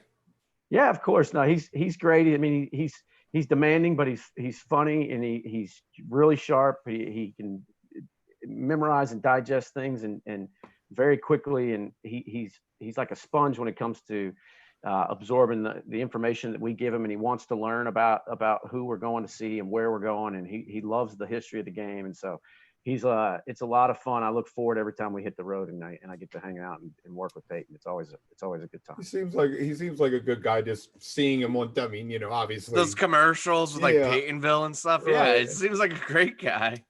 I want to know. So these guys accuse me of not being a huge sports fan, but the truth is that I've been a diehard fan of really terrible teams. And when it comes to football, I'm a Bucks fan. I lived in Florida as a kid. And I'm curious what your thoughts as somebody, I mean, I don't know, you're not really a commentator per se, but you're connected, right? You work in that industry. What your thoughts are on this season and who looks really good, and the caveat being, what do you think about the Bucks team this year? Because their offense, I mean, they're picking up pretty much all the Patriot, right? Like with Gronk and Brady, and then they just picked up the running back from Jacksonville. Fournette, right? Yeah. So I'm curious what your thoughts on overall who looks good this year, and then what you think about Josh the Bucks Rosen this year. too. They just picked up Josh Rosen. Oh, I didn't You know know, that they picked up him too, huh? Yeah, that's They're breaking news. making moves. Well, I mean, and I like Arians, so I do let's just too. start there. I mean, they're interesting no matter what. So, and the beauty of that is, in my mind, it's sort of a two-sided coin. It's a two-sided story, because you're dying to know what's going to happen with New England now that he's gone, and you're dying to see what's going to happen with the Bucks now that he's there. And so, I wanted the NFL season to happen as much as anybody did it, and that, like, story-wise, there's a lot of neat stuff, and that's you know. It's just like the Bucks, though. Like, they make one of the most dominant on paper offenses of all time during a pandemic year, right? Like, that's so Bucks flavor. That's creamsicle jersey shit all over again. It's like, we're gonna have this great offense, and it's gonna be in this asterisk. I don't know. I mean, It I always guess seems it's like still a it's- normal year, but I feel like there's gonna be an asterisk on the year no matter what. It always seems like they're dangling, though. You know, we got a good new quarterback. I mean, not that You're now they preaching have to his the proven- choir, man. It's the Right. that's why I don't consider myself a sports fan anymore. I like the Mets in baseball, and I like the Bucks in football. So yeah, it's you're easier to asking for say it. I don't like sports anymore. Glutton for punishment there. Well, they're certainly set. I mean, who knows what's going to happen, especially as it relates to Brady and his age and all that. But I mean, you should be excited. You know what I mean? You got a reason to be excited in my mind, and they got as many weapons I'm as hopeful. any team. Yeah. So who's Who the best else do you quarterback? look- Oh wait, Kev. I want to see who else he's looking at. Who else looks good this year? Well, I grew up in Dallas, and I'm a big Cowboys fan, and I do a lot of stuff with them. I like produce their team highlight most years, and so they are loaded on offense. I mean, just as loaded as you can be, and they still look really firm up front. I mean, I think offensively they're going to be. They should have one of the best offenses in the league. Now, defensively, they were just really a disappointment last year. Because 2 years ago they had a brilliant. I think they were top 3 or so in the league, and then last year they just sort of inexplicably, most of the same players there, same scheme, same everything, and just were not very good defensively. Yeah, it fell apart. With your job, are you allowed to gamble on football? No, it's a really big deal. In fact, I'm not allowed to gamble on any team sports, and that's probably as strict a ruling as they have on anything is about gambling, and for good measure as far as I'm concerned. But Was that insider info or something? Yeah, I Is that think the it's just- reasoning? I was wondering. No, I was curious about this only because I literally opened a DraftKings account and I'm not a gambler, and so it's been on my mind lately. I'm like, do I want to do this? And like, I just thought, like, with your job, like you get to go to places that most people don't get to go. Right. I think that's the idea is that, and we all have different jobs that seep into different parts. It's just a league-wide deal that you can't gamble on NFL football certainly, and like I said, even team sports. And I think I'm not allowed in a sports book maybe just during the season. They got a lot of rules about gambling. Yeah. I never would have thought of that. That's interesting. But I can't. I mean, we could do fantasy football, and I think we're allowed to go up to a certain dollar amount, for that. And so I got a couple leagues that I do with that, but no games. What's your team name? Well, and so if you have a Phish-related team name, I do. In the Jam On Fantasy League, which I'm still participating in, I go by the Weaver Pogs, after my last name, and Weekapog, obviously, which is still one of my. That's favorites. That's a good one. Yeah. And I've had a bunch of them through the years. I did like Tweaver Reprise and had to play off my name a little bit. I'm gonna brag about mine that I had Angry Mob of Joggers. Oh, that's good. That's a deep cut too, Phish-wise. Yeah. When it didn't, and then I think didn't somebody do that at Halloween? I'm sure it's probably happening multiple Halloweens, like where a group of people showed up. The Angry Mob of Joggers, at MGM. Hey, you have any? I'm actually thinking of a name. I'm trying to figure out a name for my team this year. So I was hoping you guys could just start spitballing some Phish names you've seen and give me some input. Take Angry Mob of Joggers. I'm not using it this year. Ain't no way I'm gambling on football this year. Are you kidding me? What do you got, Llama? You got one? No, I just had a question for Travis from the chat. Oh, they so want we're to gonna know just if you abandon my changed. need. All right, fine, go. It's all right. They just want to know if you put on that Broncos jersey because Mr. Weaver showed up, or were you not wearing just it? no, I definitely changed for two reasons. As I just responded, I sweated through my ice shirt because it's 110 degrees out here today, and two, Peyton Manning's like my man. Dude. Oh, nice, very I nice. gotta represent. I'm sorry, I was a Peyton fan before Look you. at that. There you go. Wow. And the Holy Vols. cow. I like it. Bravo. See? Holy yeah. smokes. Man, Travis, right. you set up so hard by that. That's like an I know. alternate. I've never seen that jersey before. Held that one back and was like, let's go. That's Go. like that was their It's smoky llama. gray alternates. Yeah, I Okay. haven't seen those.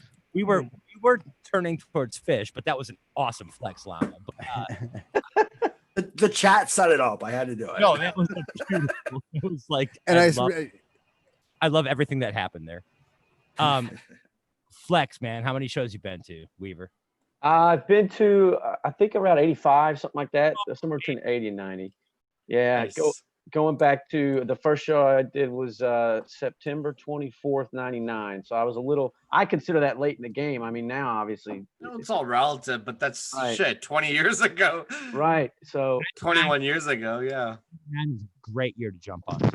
yeah, so I caught that. It was Austin and Houston the next night, and then only two more. I saw the Vegas run in 2000, and so those were the only 1.0 I saw, and then I saw quite a bit of 2.0, and really dug in during that era. Did I see you at What's that? Did I see you at Coventry? Were you there? I was at Coventry. I was one of the. We got about as close as you could in a car for the walkers. Like we went all the way. I remember I was going to pull over. My buddy's like, just keep going, see how far we can get. And we got all the way to like the exit that was blocked. And then we just pulled into that median like, between the highways and parked. And then we hiked it. But we only had about a 9 or 10 mile hike. And I know some people walked like. Oh, yeah. 20 We miles. found a state park, and I saw Llama just drink because I brought up Coventry. I think that's why he was doing it. Yeah. He's All right, we drinking for Coventry. I don't know. We started this show with drinking rules, and over the last however many episodes, 20 episodes or so, it's evolved into pretty much anytime Chad or Llama tells me to drink. Like whatever rule they come up with at that time. Well, I heard Andy say he took some hell from fans for playing that melt from Coventry, but I do remember that being one of the, that and the Slave, I guess, are the two that I remember most being like had moments in them. It was definitely a rough couple days, but it still had a couple moments. I mean, Paige crying. Right. We're never We have gonna a play that. football related question in the chat. Let's hear it. Yeah, let's move on to football.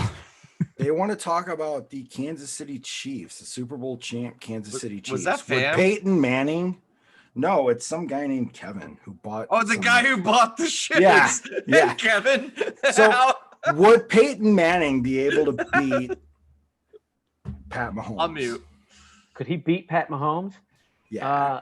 That would be Like- that would be something to see, no doubt about it. I don't know, man. Pat Mahomes right now is electric. You know, I guess It would have to be we'll go Indianapolis. Yeah, it would have to be Indianapolis, Peyton. Yeah, against Pat Mahomes. Except for that, what was that 2004? What was that season where he set the record though, and then we lost to Seattle in the Super Bowl? That year, that offense was pretty 50 spectacular. touchdowns. Yeah, I think that was 13. Was that I think 2013? Yeah, I think it was 13, and then he lost that one, but then he won. I guess it was what 2014. 14 season, right? Yeah, 14, no 15, because might have been 15. I'm it was losing 15. track. It was a 2015 season, I think. Yeah. I 'Cause think it was they- two- Oh yeah, I think because it went 48 Seattle, New England, Denver. Yeah, because it was 48 and 50 that we went to. And then That's we went right, 50, of course, Yeah. right at Levi Yeah. State. Yeah. Yeah.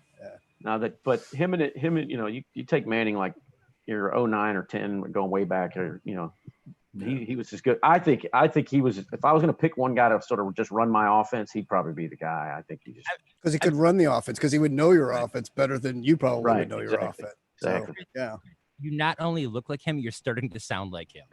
because he hangs out with him all the time now. I feel like I'm Yeah. surrounded by him between the smoke alternate Tennessee ball and the orange orange crush. Can you tell us your opinions on chicken parm? Chicken parm tastes so good. Right? Nice. Officially, Peyton Manning's clone. It's nice to have you on the show, Peyton Manning. Yeah, right. So hey, Chris, who's your team? Did we already? Who's your team?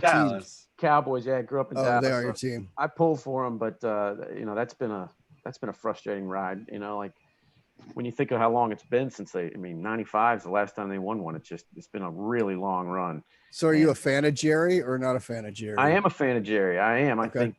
I think he, you know, turned the team around at the toughest time, and I think he's kept the team extremely relevant, even when they're not especially good on the field. Like, I think he's a really, really smart businessman, no doubt. He's definitely a smart businessman. That's for sure. When I got to, and I did a film, I don't know if you guys are familiar, we do a series called A Football Life, which is just like 1 hour documentaries on players, and I did the one on Jerry, so I Oh wow. I know his career and life quite well. So that's awesome. Your experience with filming, with doing film production and producing and editing and all that, has it always been tied to the NFL, or did you have other gigs out of college? No, I mean, has this been your main gig? Yeah, it has. I graduated in 2002, and I actually interned for the Cowboys. They have their own broadcast department, and back then they were like the only ones, like maybe them and I think like the Bears, like 2 teams, that was it in the whole league had their own broadcasting departments. Now they've all got some form of, you know, media in their in-house. Sure. So I interned with the Cowboys for about a few months basically, and then went right to NFL Films as an intern. And so I've been there for, you know, what is that, 18 years now, going on to my 19th season. That's awesome. So it's all I really, you know, it's all I really know to a certain degree, but it's just story, you know, it's storytelling and filmmaking. So I think it's. I'm gonna say, like, I'm gonna go out on a limb, because if you don't have something off the top of your head that feel like a dick throwing you out there, but like, do you have any tips or suggestions? Because we're amateurs, obviously, like we're not at your level at all, but like we like to produce. Well, actually, T, you're a professional, but we produce a lot of content and films, and we're starting to get into documentaries. Do you have any advice? All right, Chad, you're a professional too. Sorry, I'm the only amateur here. Jesus, you're right. You want me to admit it? But no, I'm looking if you have any like Andy or professional. I'm sorry, Andy is here. He's a professional. All right, Chad. I know I suck. Okay. Can you let Chris give us some advice or some for an aspiring film producer, editor, director? I think I tell people, like, the number one thing I think is just it's storytelling is still just like a beginning, middle, and end. You know, you have to have those things. It sounds so like, it's like asking a guitar player, what should I do? And they tell you something you really don't want to hear. Like, well, how can I get better at the guitar? And they tell you something like, besides that. But it's like storytelling, you know, you got to have a beginning, middle, and end. And so like, if you just walk in with like, what is my beginning, middle, and end? That goes a long way, you know? And then the other keys to me are, this is like mostly my opinion, but like, obviously it's just engaging people. They gotta have a reason to want to stay, right? And then it's emotion. So it's a lot of the same things that we talk about, like with music and especially these live shows. It's like, if you can engage the people early on and give them a reason to tune in and keep watching. And then you have these emotional moments and tugs. Like that's what's good. That's what's going to be memorable and make something special. So those are sort of very, very broad strokes for filmmaking and storytelling. But I think it's good, solid advice, though. My way of getting people engaged is telling them that Chris Weaver's coming on, and then they hang out. They hang out for an hour, and then you come on and like, all right, that was totally worth it. Yeah, I hope that your ratings are at an all-time high. My question was how do you get around copyright laws? Well, it depends on what you mean, because that's a big deal, obviously. No, I know, but that's a hard thing, especially when, like, we have to abide by every. And I don't want to dive into copyright law right now, but it's so damn complicated. It's hard, and everybody's kind of, well, I mean, by my measure, a lot of people are watching these days trying to catch you, so. I imagine like NFL films though. Do you have like a lawyer on staff or like a legal department that handles licensing and copyrights, or is that up to the producers and directors to deal that kind of shit? No, I'm very fortunate that like those are the sort of things that yes, we have other people are able to deal. We have our own in-house licensing to license out our stuff, and then we have another half, completely different department that's just reaching out. So if I want to use, like we talked about, if I want to use a Phish song in a piece, we have to go clear it. So we know who. And we actually just go straight to Phish Inc. when we do it now, but well, except I think they sold their they transferred their publishing to a different company called Downtown Music. I think now handles their publishing. So, like when it comes to music, or even like college footage or movie clips, like one of the Peyton episodes, we need a bunch of Elvis music. So we did a whole episode where he went to Graceland. So we worked directly with that one. We went through Graceland and sort of cleared all the music. Do you like compile a list of things you need licensing for and like send it out? And I just like picture that. some like angry, like legal clerk, like, damn it, Chris, now I got to reach out to 50 different artists. Well, I don't know if that goes into it, thinking about maybe trying to limit the amount of licensing you need, but it's money usually. It's like, what's my budget to do that? If you have the money in your budget, then you can sort of go nuts, but sometimes it's not there, it just depends on the project. I think we should talk privately about the copyright law thing, because I think Chris has a lot to offer us in that. If he's willing Under the table. I'm afraid I don't. That's about it. Okay, I got to get in because first of all, I'm going to make a confession. Cowboys fan, go Pack go. Second, we cool though. We cool. I like you a lot. Second, and I like the Packers, by the way. I do like the Packers. Did you get to go to Vince Lombardi's house for Peyton's? You know what? I did not do any of those Green Bay shoots for this one, but I love Green Bay. Is probably my favorite place to go to a game. It's just there's no. Have you been there, Chad? Have you been to a game? Okay. Are you from there? Is that where? Are you from up there? 45 minutes from there. Yeah. Okay. Well, so like Shadow Lane, I don't know if you're familiar with that. That's like across the street from Lombardi Way. It's a street of houses, and the backyards just face the stadium. Like I've done a couple pieces there and know a few of the people there, and like I love going there. But no, the Peyton episodes in Green Bay, I did not direct those last year. That's some of the stuff I directed about. I don't know.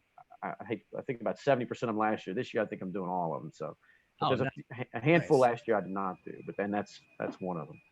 Oh, well, I hate to bring up a sore subject. Did you get suspended or something? Like what happened? You went to a Phish show and they were like, no, the truth is, I think it was just stacked up. Like we had a shoot like either 2 days before or 2 days. It was one of those where I just couldn't do both. Like I'm trying to remember. I don't remember how it fell last year, but we had a really, really heavy run around the Super Bowl. And so we had to it was just a lot of leapfrogging from city to city, and I couldn't pack in all of Green Bay in addition to whatever other city I was doing at the time.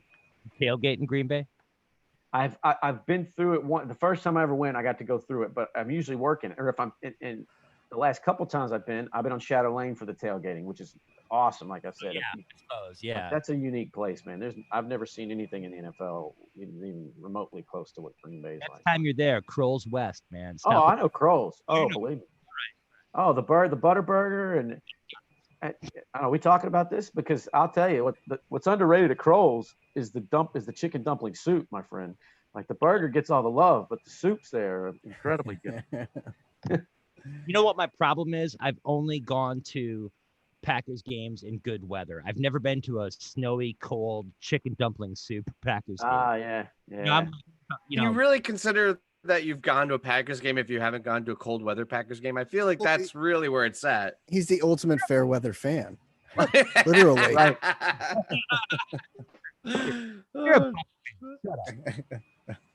But love the Packers. That's one of my if they're not a problem for the Cowboys, that's one of my sort of teams that I pull for and I keep up with.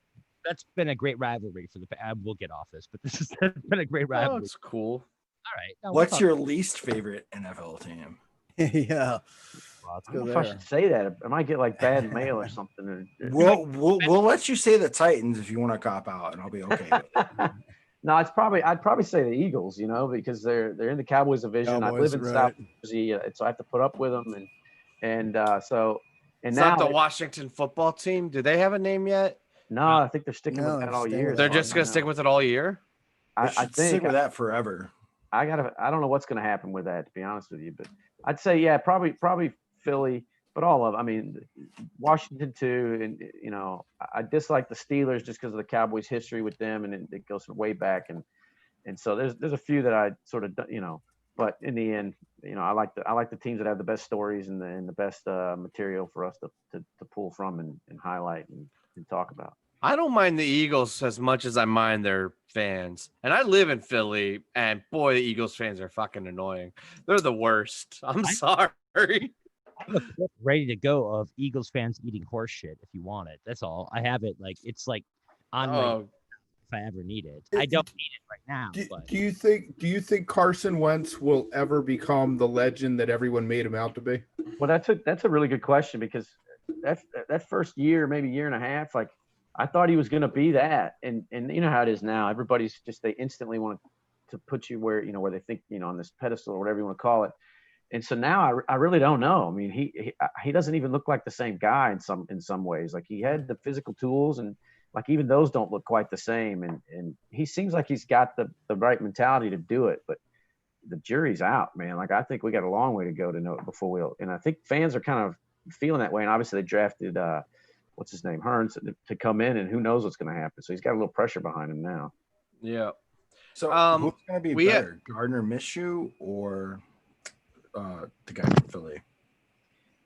I think I actually like Minshew, man. I think they're going to throw it around a lot this year because Fournette's gone. They went to Wook's team there to the Bucks, and yeah, I think they're going to be throwing it around a lot, man. And he's fun to watch, and I think he's sneaky. I don't know if it's sneaky good. I think he's good, man. I think he can. Hey, Chris, how many Super Bowls have you been to? I know it's on the chat too, so I want to know. But do you know? Do you go every year now too for filming? Not all of them, but I've been to, I want to say 5 or 6, something like that. Okay. I went last year. It's almost like I have to go backwards. Like, the first one I went to was the one Peyton won for the Colts. I was at that Super Bowl in the rain when Prince played Purple Rain. Yeah. It's the only time I got to see him live, which was really cool. Oh, that's crazy. That's cool. The rain was miserable. I was at the Packers Super Bowl for Chad's team. I was there in Dallas when they beat the Steelers, and again I was pulling for them because I don't like the Steelers. I was at. You just hate the state of Pennsylvania overall. It's like, fuck Pennsylvania. No, I actually do like Pennsylvania. But I was at the helmet catch, Eli's game when he beat the Patriots. Nice. Oh, geez, that was crazy. I was. How crazy was that? Well, I'll tell you what, not as crazy as the Patriots Falcons in Houston. I was on the Patriots sideline for that comeback game when they beat the Falcons. Yeah, that was another. Wow. Patriots have had a lot of crazy ass games, actually. They've had a really good dynasty or history, but if you look back at like their biggest games, it's just a couple of moments, and it would be an entirely different. It would be like a Bills history. Well, right? the fumble, dude, the tuck rule in itself. Right. The difference between the Patriots and the Bills are like 3 or 4 fucking key moments, and then all of a sudden everything's different. All started with that snowy night in New England, man. That sort of set them on their way. Jim Kelly could have been so. I mean, that guy, he was so close so many times. That has to suck to fucking. I can't talk shit about Brady though, because now he's a Buck. I hated Brady for like as long as he's been in the league. I really have. I think everybody who's not a Patriots fan has a little bit of hate for him, right? Because they're like, damn it, you won again. But now he's on my team, and I'm like, I'm torn. It seemed like every year Baltimore had to go through there. Yeah, Baltimore, like they're always good, and they were number one offense last year. Lamar, but see, like that, I want to see it again from Lamar. Before we say, all right, he's Well, everybody figure him out over the Exactly. offseason. They might. I think the one team that they always had trouble with in the playoffs were the Broncos. If we go back and look at the Patriots' history, those are The one team that Ravens always- went the in- the Ravens Ra- gave him problems a Yep, couple went times in there too. and won a But couple yeah, Colts gave him but Brady, I problems. think Brady has the losing record in the playoffs is the one team against Broncos. when they, of course, that was the Ravens beat the Broncos in that I guess it was Oh, the AFC the Mile High Championship. Miracle. Yeah, Right. That crazy just blew the coverage and right. Yep. Trying to remember who that was. Hey, Raheem Moore. Moore, that's right. Yeah, it was. Raheem Moore blew the coverage. Yep. Raheem Moore. UCLA kid. Chris, I just got a DM from Tony Reale. He said you passed your Around the Horn audition. Oh, very good. Very good. Yeah. Yeah. Well enough to like he's a filmmaker. I thought we were going to talk about films. We wound up grilling him on the NFL. What do you think about the left tackle for the? I love it, man. I mean, look, we talk man. like that's one of the things about working there is we're all football fans, and the other cool thing is there's fans from almost every team has some sort of like representation in the building, Well, maybe we'll work together one day on the film stuff, and we'll have an opportunity to pick his brain a little bit more. But I think it was a good opportunity to learn some more about football and talk about football. Why not? Oh yeah, don't think I won't be sliding into his DMs with my resume and like trying to get a job. Fantasy football advice. That's what you want. It's not a resume. Oh, I'm good with that. I'm good with my fantasy shit. I want to get in there and tell some stories. I have Very one good. more football question. Okay. And then Who's we're the going to best move. running back, today in NFL. Okay. I mean, you talking like fantasy or just guys? Fantasy. No, I'm talking just as a regular guy. Like, which real running life. back? would you Damn it, wanna Lama, use? I need the fantasy advice. That's all that matters anymore. I think I mean Zeke Elliott. I'm a little biased on that, but Zeke Elliott has been just rock solid, man. I mean, aside from the year he got suspended, like he's just been really, really good. We were looking for Derrick Henry. Oh, Derrick Henry, man. You just got llamaed. I'll say this, man. Are you a Titans fan? Yeah, You must be. yeah. You got your Vols shirt there. Okay, I'm putting it together now. I'm gonna step on the update. I was on the Derrick Henry train a few years ago. I was like, you got to give him the ball more, and Yeah. they never did. But again, I don't know what to make of them. I can't believe Tannehill's going to really be great. But Dude, it's so weird cheering for him. It is. I believe it. That is weird. We actually have our final guest coming on. Chris, you're more than welcome to hang out and shoot the shit with us for a little bit, or if you have to run, that's cool too. I'll hang out, man. Cool. All right. I'm going to bring him on, and I'm producing tonight, so hopefully I don't fuck it up. Don't fuck it up.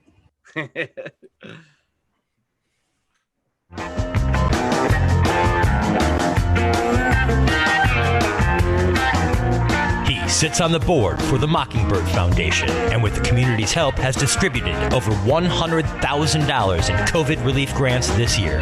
When he is not working as a financial advisor, he's seeing live music. Well, at least he used to. Please welcome Bill Ryan. See my face in the town that's flashing by. Yeah. I thought Bill it was was in gonna the be waiting gold- room for a little bit. And he's Oh, there he is. There we go. Hey guys. Oh man, I feel bad talking shit about Brady. I didn't know you were a Patriots fan. That's all right. It's okay. No problem. man. Everyone hates us.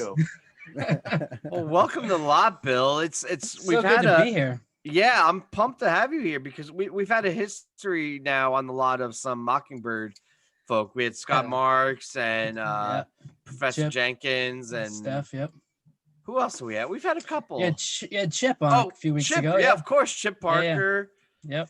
So we're huge support. Obviously, I mean that's not really a claim to fame. I think all Phish fans love Mockingbird, but I try to make that one of our priorities. We always, whenever it comes up, we try to really support you guys and appreciate what you do. And I'm pumped to talk to you. I appreciate Yeah, it.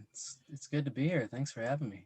Hey, I'll try to be like a third as interesting as Chris and Andy. But Chris is a very interesting guest. we can go back to talking football anytime you want too. Okay, we will. Hey, Bill, can you clarify really quick? Yeah. The Phish, I thought Phish was raising money for Mockingbird this weekend, but you would like us to direct our donations to Waterwheel? Well, it's going So through Waterwheel, right? Phish, Sorry, Bill. Waterwheel is Phish's nonprofit, and so they're putting on this fundraiser. They're collecting all the money, and then they're distributing it to Mockingbird. So, for purposes of this weekend's impact, it would be nice to have everyone make their donations through Waterwheel, so we can kind of keep a tally on how impactful the fundraiser was. All right. Well, three of us. Obviously, yeah. 3 of us have pledged to match $69. It's very mature of us. Very sweet. I almost that. want to do 70 just so I'm not the guy typing in $69. Oh, hold on. You're the one that doesn't like top 10 countdown, so you force us to do top 9 and top 11. So it can't be 70. It has to be 69. All right, fine. Or 71. All right, we're doing 69. But yeah, if everyone wants to donate, we're gonna match. We got 3 of us, right? Llama, you're in. Yes, sir. I'm in. I'll go in. Yeah. I think the episode Chip was on, you guys did a similar thing, right? And you guys raised a bunch of money. So that was that was nice. it's. I don't know if it was us. We didn't have all your data, but I know when he was on, it was like you were like 2,500 short of your goal, and then as soon as we got off, you guys had released a tweet that you hit your goal. And I don't know if we were responsible for all 2,500, but I felt really proud about that. I was like, I think so. Yeah. I think it was all you. Yeah. All right. Yeah. Yeah, sure. So you were the mastermind behind the COVID campaign, right? You guys just wrapped that up. How did that turn out? I wouldn't say mastermind. It was definitely a group effort. What we had everyone else humbly pointed towards you. I that wasn't my take. Everybody said that Bill, you were the main guy behind it, but I think I brought the idea to the table, and then what we did was we assembled a team of people. We called it a task force, but whatever. We had one representative from each of our committees, and we worked together as a unit to bring this idea to fruition. And each member of our COVID team would go back to their committees when necessary to bring in ideas or folks that could contribute to what we were trying to accomplish. But it worked out like it was a really good system. It worked out great. And as far as the legwork that got done, it was definitely a team effort. There were a lot of other folks involved that did a ton of work as well. So, Chris Cagle's one. I'm sure you guys probably know Chris Cagle. He did the lion's share of the work as far as getting all the stuff organized, all the back end stuff. He was a lifesaver. And you guys hit your goal with that, correct? That was my So the way you hit your original goal and then you had a new goal. Yeah, the original thing we decided we were going to do was seed the fund with 25,000 and then match the first 25,000 raised from the community. So we hit that, so that would have totaled 75, but then the community actually contributed an additional 25, so actually a little bit more than that. So we went over 100 total in terms of our ability to send money to impact music education. Yeah. And have you guys made the distributions? We just made the announcement. I believe it was yesterday. We made the announcement for the last 20 or the next 20. We might have one more coming, but we did 24 grants in total. In 23 different states, totaling just about $100,000. And that's as far as the announcements went out, we notified the recipients yesterday. The funds are in the mail. They're going out. What do they use them for? Like, what's an example of something you give somebody $5,000? What do they do with that? There were a lot of different types of needs that we were fulfilling. I'd say in this day and age, during this pandemic, a lot of schools, a lot of programs couldn't get instruments to their kids. They're used to having the kids on site, using the schools or the program's instruments, not bringing them home necessarily.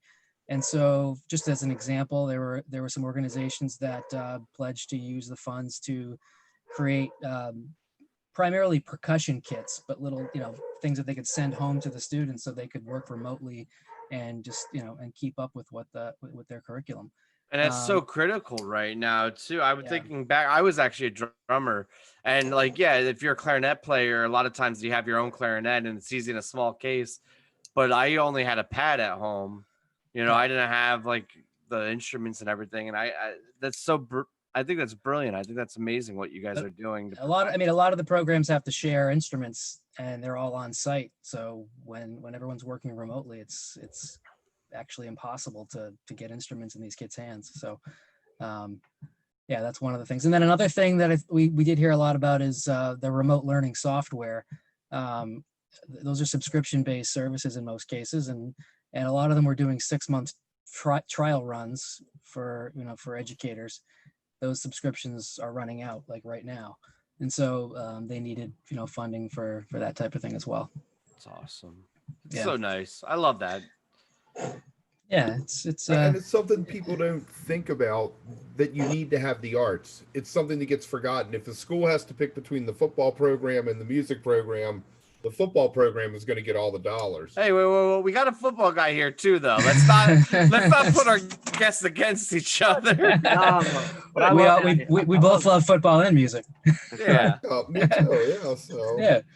But I think it's more to the point is the funding is going towards core curriculum, in quotes, which is the maths and sciences and English right now, and the arts are either they're not getting prioritized, so they're losing funding. It's more difficult to raise funds in their traditional methods, where they would use they would do galas and they would do fundraising events, and those things are much more difficult to pull off right now. So a lot of these programs are just drastically underfunded and in danger of not surviving. So the whole purpose of this was to raise funds to try to help programs get through this difficult time, but also to help them get back on their feet once things do return to normal, because it's going to be an uphill battle for sure. Absolutely. I missed the first part of that, but I also was a band kid in high school and all junior high too, starting in 6th grade.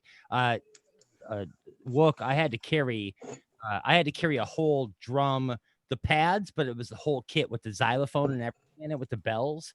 Remember those kits? So heavy. Anyway, but I was such a if it wasn't for band, I don't know if I would have got through high school, to be honest with you. Yeah.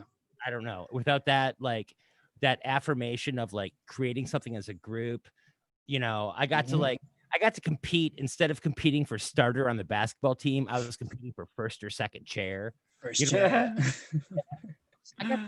What up? Were you first chair? Yeah. I was first chair. Of course you were. You wouldn't have brought that up if you ended up being second chair. But I was 5th chair. I lettered in band. I was second chair percussion, so I ended up leaving. I was like, I'm gonna go join the low brass. That was my solution. I was like, I can't do. I found another chair. I found another chair. So Bill, we didn't really hash this out fully, and this is kind of my favorite thing, to jump off the ledge without a net. But you and I started discussing, and I think we should hash it out live, because there's probably only 5 or 10 people watching right now anyway. Okay, well we can certainly talk about the idea that we talked about. Sure. Yeah, are you all right with that? Sure. I mean, I haven't brought it to the table with the rest. All of right, the we don't crew, have but I to. think we can kick it around. Sure. All See right. what let's see what everyone thinks about the idea, and then we'll kind of workshop it here, and then we'll see if it's worthy of trying. We'll to give the accomplish. caveat that nothing's Sure. official or Nothing, definitely yeah. moving forward. We're just workshopping live right now. But Yeah. Bill and I had discussed of it. Well, Bill, you presented it. You should talk about it first. I don't want it to sound like it was my idea. Yeah, no. So this was kind of a silly idea that I had when we were first starting this COVID campaign, as a way of kind of bringing attention to the campaign, and we got so busy that we never really ended up getting it off the ground. But my thinking was it would be kind of cool to have some sort of fan-based kind of karaoke or cover song competition, with you guys running a bracket of sorts to get us to the final, to the winners. And obviously having this be something that's is hopefully benefiting Mockingbird would be wonderful. But if not, you take the idea and run with it, because I think it'd be kind of fun anyway. I think it would be a blast. And Fam's not with us anymore, but he was the guy that used to work with us, and he would do karaoke videos weekly. Like, he loved it. Yeah. And I think just seeing that, I think a lot of people would love to do. Missy knocked it out of Missy, the yeah, park she with kills it too. I think a lot of people would dig that idea. Yeah, we're all stuck at home, so. Yeah. Also, just to be clear, Fam is like not dead. When he said he wasn't with us anymore, like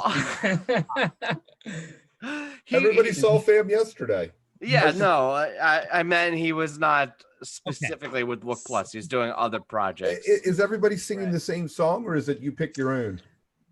Well, we're workshopping. We were just brainstorming yesterday, and we thought maybe the same song could be kind of cool because it'd be a consistency. It'd be a little easier to compare. But Well, the video editor in me, like Chris, was thinking if I had 30 people singing the same song, I could edit together a video, right, where each lyric or each word is a different person.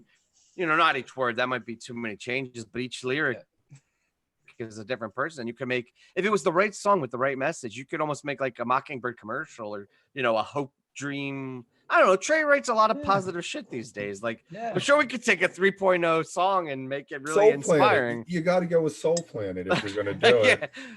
But you also need to make it interesting, like that people would want to sing karaoke. Are you saying people don't like Soul Planet? Yeah, you're saying people don't like Soul Planet? Yeah, you saying people don't like Soul Planet? You don't think that? People love Soul Planet. People love, everybody loves Soul Planet. Everyone loves Soul Planet. Everybody loves Soul Planet. Everyone loves it. None of you know this. It's way too myopic, but like my daughter watches Peppa Pig, and that's the line is like, everybody loves jumping in muddy puddles. And it's like, God. Everybody loves Soul Planet. I've logged hundreds of hours of Peppa Pig in my day. Are you saying Soul Planet's a muddy speaking puddle? with an English? My kid, my son, actually, my youngest, used to speak with an English accent. Yeah, that's the funny thing with Peppa Pig. Yeah, he would ask for pancakes. Mine are too old. I miss that. Yeah. We just got my daughter boots, and like I'm pretty sure the only thing she wants to do is jump in a muddy puddle right now. Yeah. What were we talking about? Oh yeah, so I think I don't know, we're workshopping it, but I think the same song would really work well, I think, right? Have everybody sing that.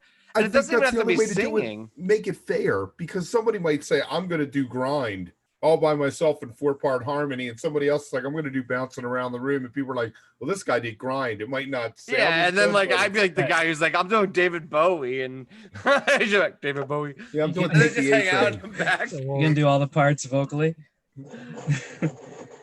Yeah, somebody so needs to do we'll keep Freebird. workshopping it. Keep workshopping it for sure. But I think it's certainly something that would be kind of fun.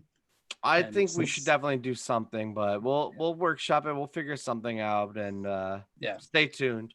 We're Meet up announcing with shit Paul. all night tonight. We had the big announcement with Andy and Jump Radio working with Book Plus, and Huge. and we have the half-baked announcement that hey, we may or may not be doing something with Mockingbird. We'll see. It'll be fun. Bill, I wanted to ask Bill, what do you Yeah. think of Andy's hair? Oh no, he disappeared. Damn it. Oh, there Of he is. Andy's hair? What? Oh, I love Andy's hair. Oh my goodness! Thank you, Bill. Looks wonderful. Thank you, I sir. love his I love his facial hair the most. Yeah. Yeah. Solid facial hair. It's solid facial hair. Thank you. My Did you kid have told any me I football needed, questions? Oh. We're grilling Chris tonight, so we might as well keep it going. Well, he wore the right Patriots logo. That's the best logo. I know. I had to jump up and pull it out of my closet when you. So you're a Patriots fan, though, right?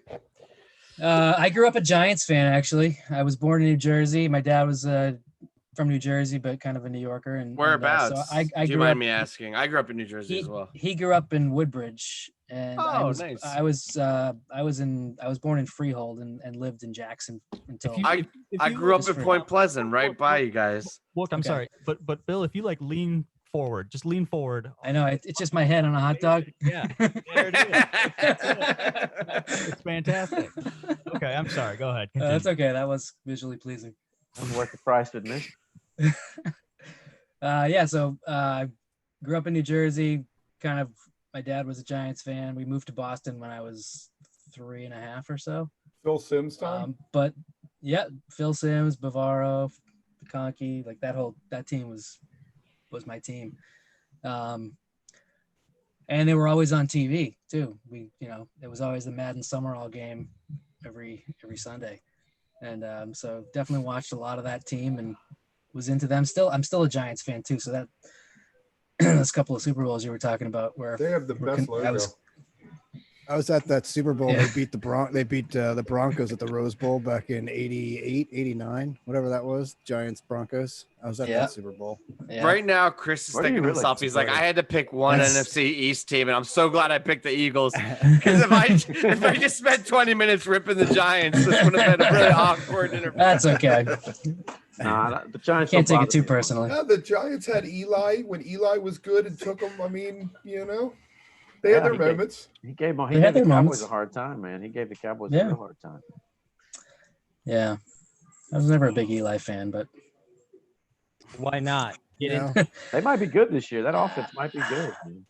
yeah, I don't know. I just wasn't a huge Eli fan. I just didn't. I don't know if it was his style of play or his.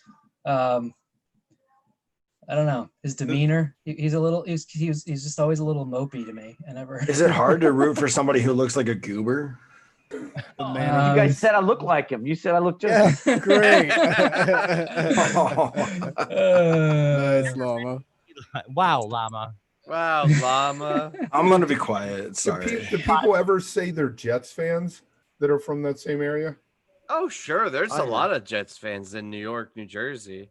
I mean, Yeah. probably confined. It's probably more confined to the tri-state area than Giants fans. I think Giants fans, there's more widespread, but in like New York, New Jersey, Connecticut, there's a ton of Jets fans, and they're annoying as shit. They want you to know that they're Jets fans. Worse than Eagles fans? No, nobody's worse than Eagles fans. I'm losing a lot of followers and support for what Your numbers are West dropping. tonight. No, we're so impressed that you're actually talking sports. We've been trying to get sports for No, I know sports, but like I said before, I've liked really shitty teams my entire life. And God, like, when did the Bucks win the Super Bowl? 2001. It's been 19 years of just disappointment after disappointment after disappointment, and eventually you just kind of like, I don't know. Try being an Orioles fan. Yeah, we'll let it all out, Wook. Oh God. You said the Mets too. That's yeah, you're asking. Yeah, I am a Mets fan too. That's terrible too. Oh God. Yeah, because I grew up in Florida when I was a little kid, when I started watching football. And then in middle school, I moved to Jersey. And that's when I started watching baseball. So it's like I have the worst of both leagues. You could have been a Yankees fan.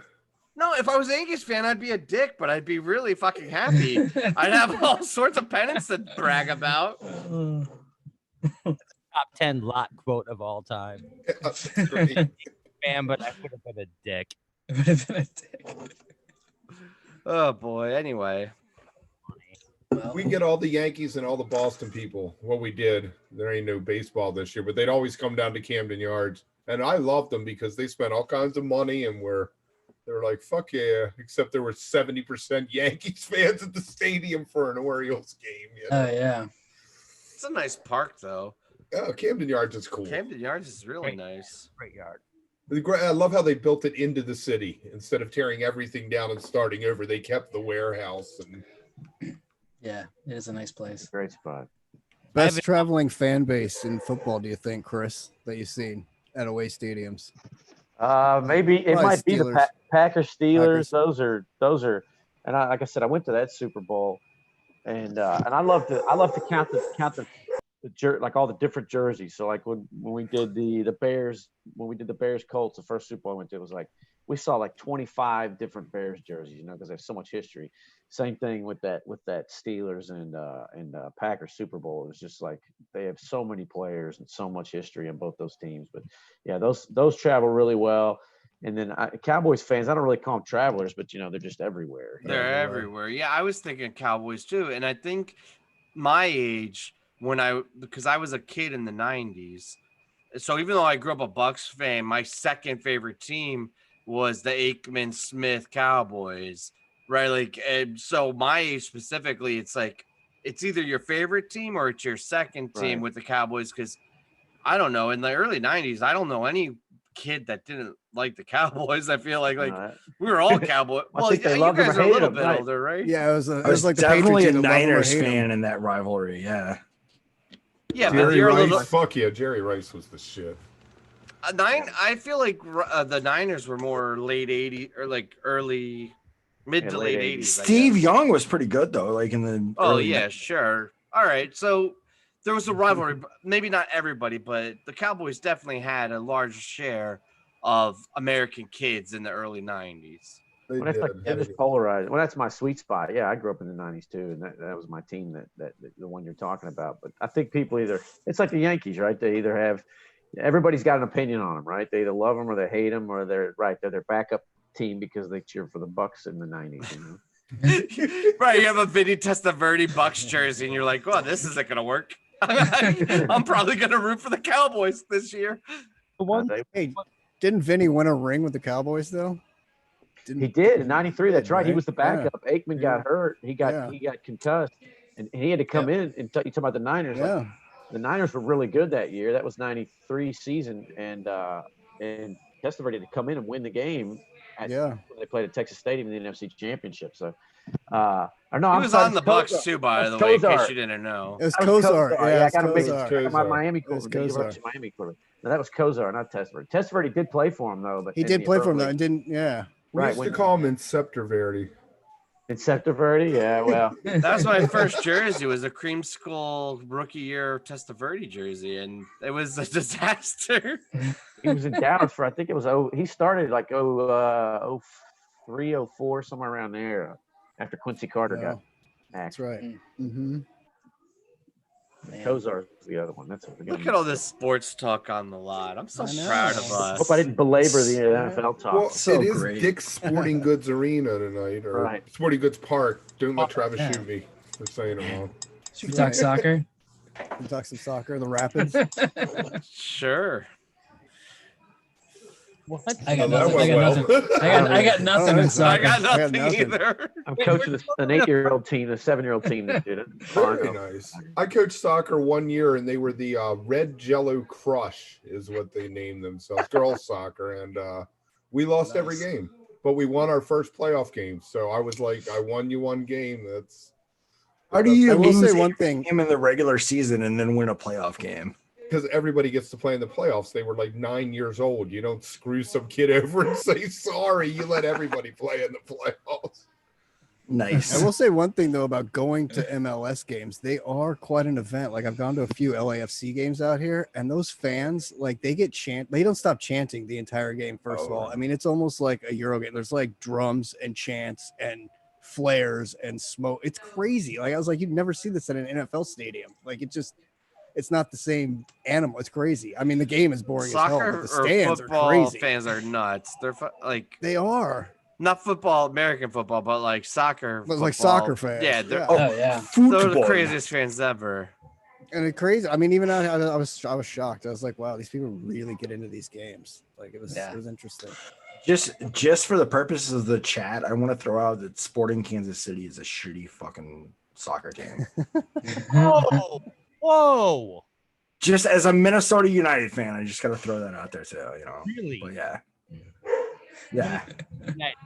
I didn't realize there's so many soccer fans among us. I was going to say, you guys know a lot more about it than I do. It seems. I used to go watch the Blast, which are indoor soccer, which is the most bizarre thing to watch because they have walls and they use the wall to kick it off of. Yeah. It's fun though. I like that. That's like the Dallas Sidekicks. When I grew up in the '80s, they had a really good indoor team with this guy named Tattoo. He was like their star player. But I'm from Fantasy Island. Different Tattoo. Right. And those soccer stadiums, are cool. Like the Chargers have been playing, at the LA Galaxy one out here, and it's been really cool. I mean, you want to talk about away crowds? I don't think they got more than, I don't know, a few thousand people of their own fans in there. And every game I went to was like way more visiting fans than theirs. But it's really cool. Imagine seeing a football game at Dick's. I mean, it's so small. Right. It's that same stadium. Who plays there? Does the team actually play there? Where? At Dick's? The soccer team does. Yeah, it's a soccer no football teams. Yeah, it's a soccer stadium. The Rapids. Okay. So like out here, there's one that's comparable to that, and like the Chargers have been playing at one that's that size the last couple of years while the stadium's been being built. Like the StubHub, I think. The StubHub Center. Yeah. Mm. But they're down in SoFi now, the new stadium. Have you checked? Have you been around there? You said you live in LA.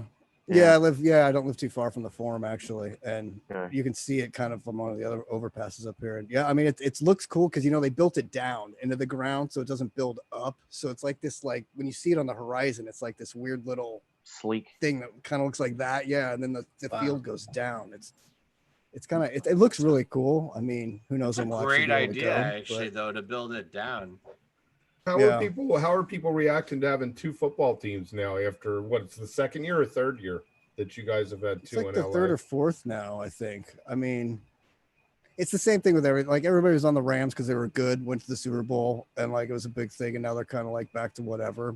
And the Chargers, nobody wants here, so you know. Poor Chargers. That is what it is. Poor Dan Chargers. Fouts. Dan Fouts was the man. Dan Love Fouts Dan was the Fouts. man. Totally.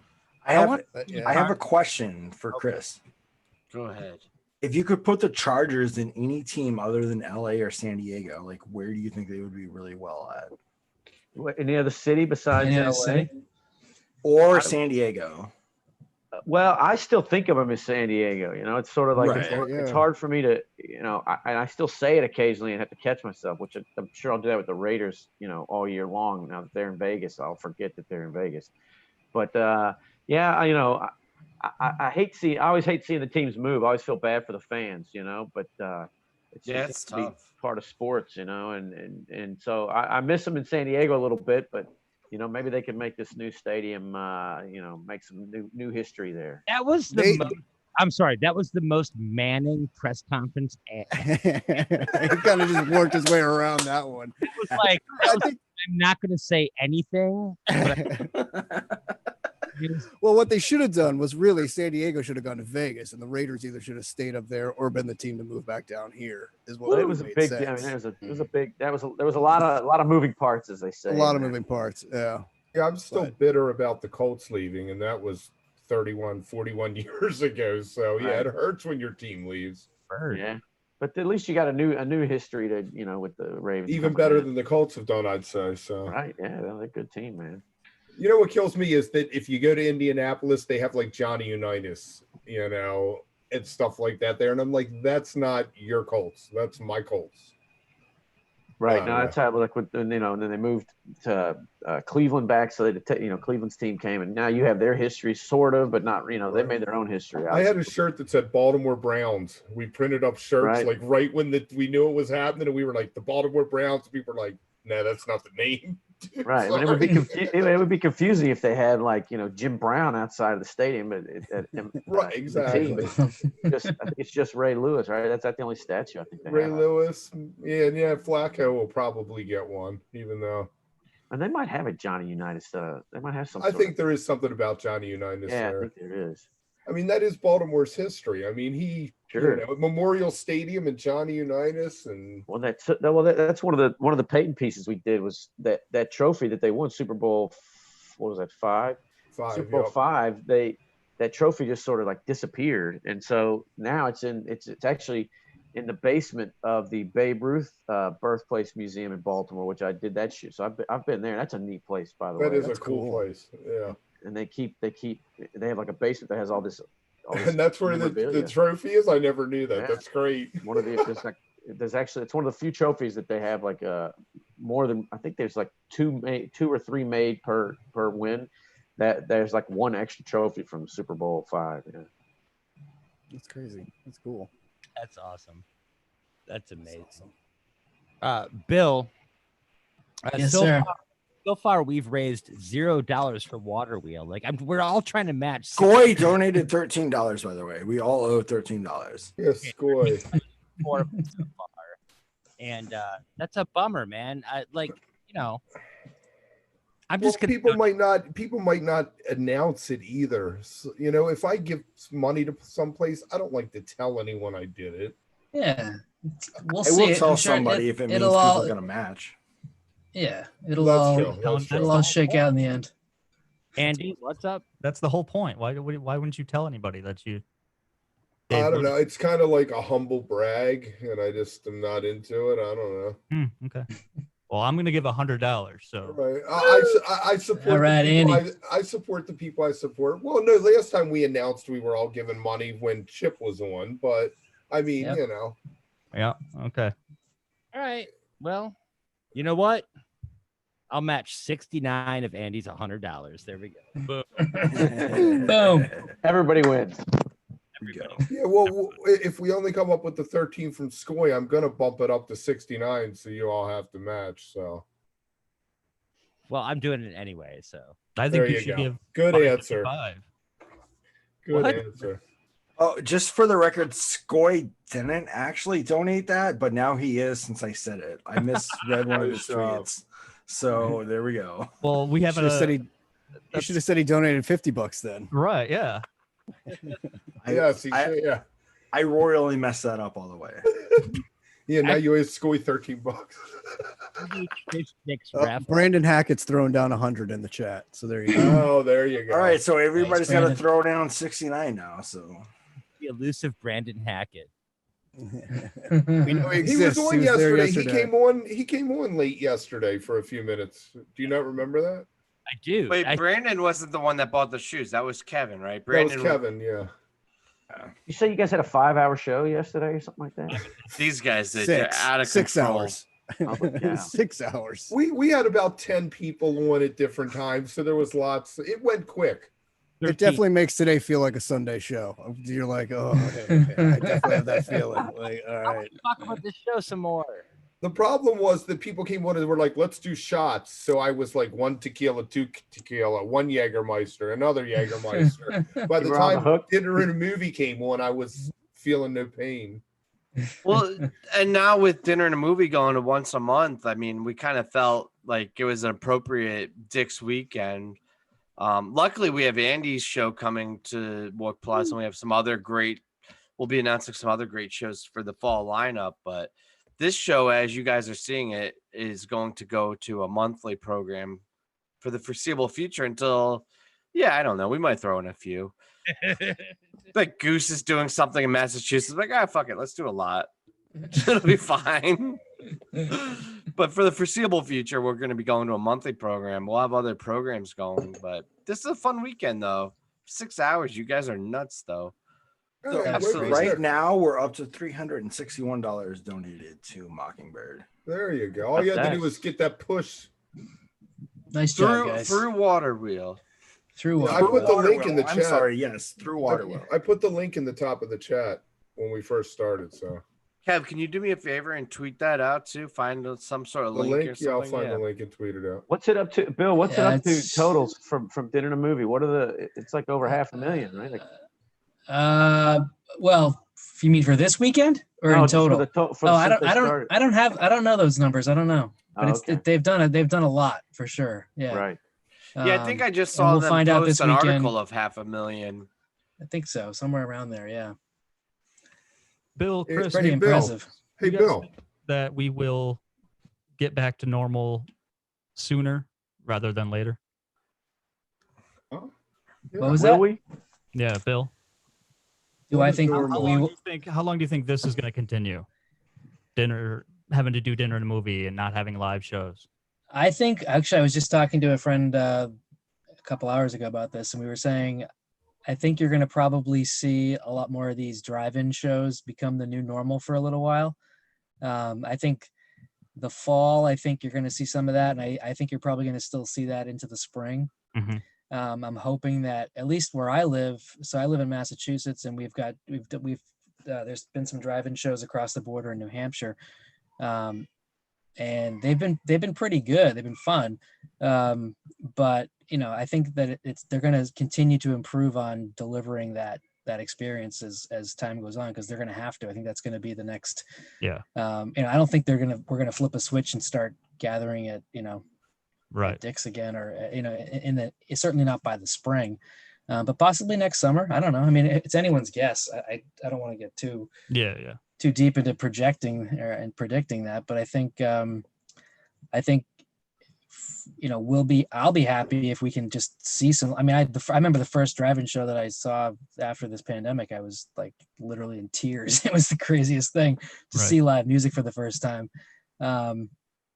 So I think that we're going to probably have to get used to that for a little while longer, for sure. And I'm hoping that type of thing becomes kind of widespread across the country so everybody can experience it. I'm not sure what it's like on the West Coast and other places as far as those things are going, but around here we've got, like I said, we've got one up in New Hampshire, actually two in New Hampshire, and then there's one in down in what's it called, down near the Cape, kind of south of Boston.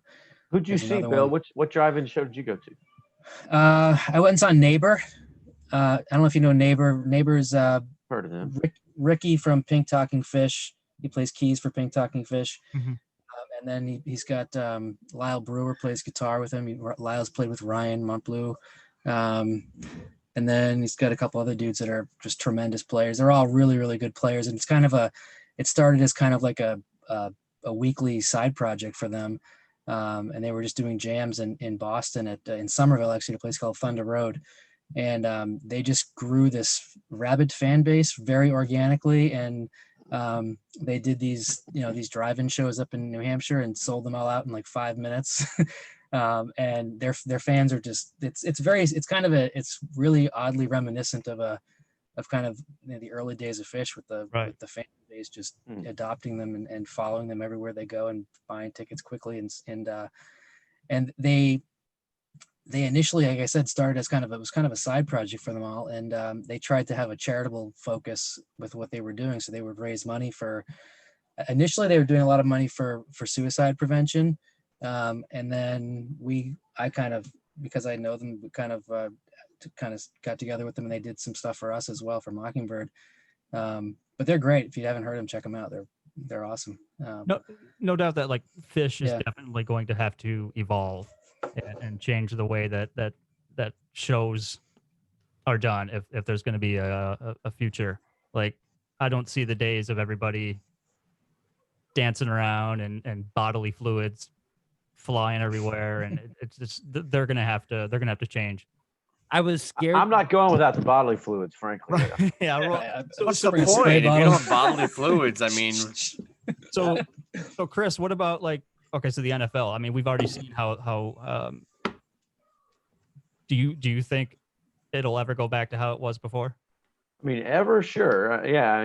When, like most people, I'd be guessing, but I'll say this: I didn't see the list of how many teams were going to, start with fans or try to have fans until recently, and it was more than I realized. And I'm, not to go too far down the rabbit hole, but it's like I'm mostly optimistic about it. But like I know Tampa, for example, I think the first 2 home games they're not going to do any fans, but they're trying to get fans in. I think Dallas is trying right out of the gate. Well, Jerry made some news about it, right? He was one of the first owners to come out and say he was looking to play in front of fans. I think you were talking about Jerry before. Yeah, I think he made news about that. Ohio too, Cincinnati and Cleveland said 6,000 fans for 2 games. They're going to try it. And they are selling cutouts if somebody wants to make a cutout of themselves or somebody from Phish. We could get lots of Fishmen in the stands, I know they are at San Fran. I don't. Yeah, some states. I don't know which ones are, but I know San Fran is for example. That's a good campaign. Get Fishmen on all the sporting events. Yeah, a whole row of Fishmen. On the live music front, though, I don't know how they're gonna actually make it work from an economics perspective. If you have 30% capacity or 20% capacity, and because they make most of their money on booze, and you're gonna sign a waiver. vending. I'm going to come in here if I die.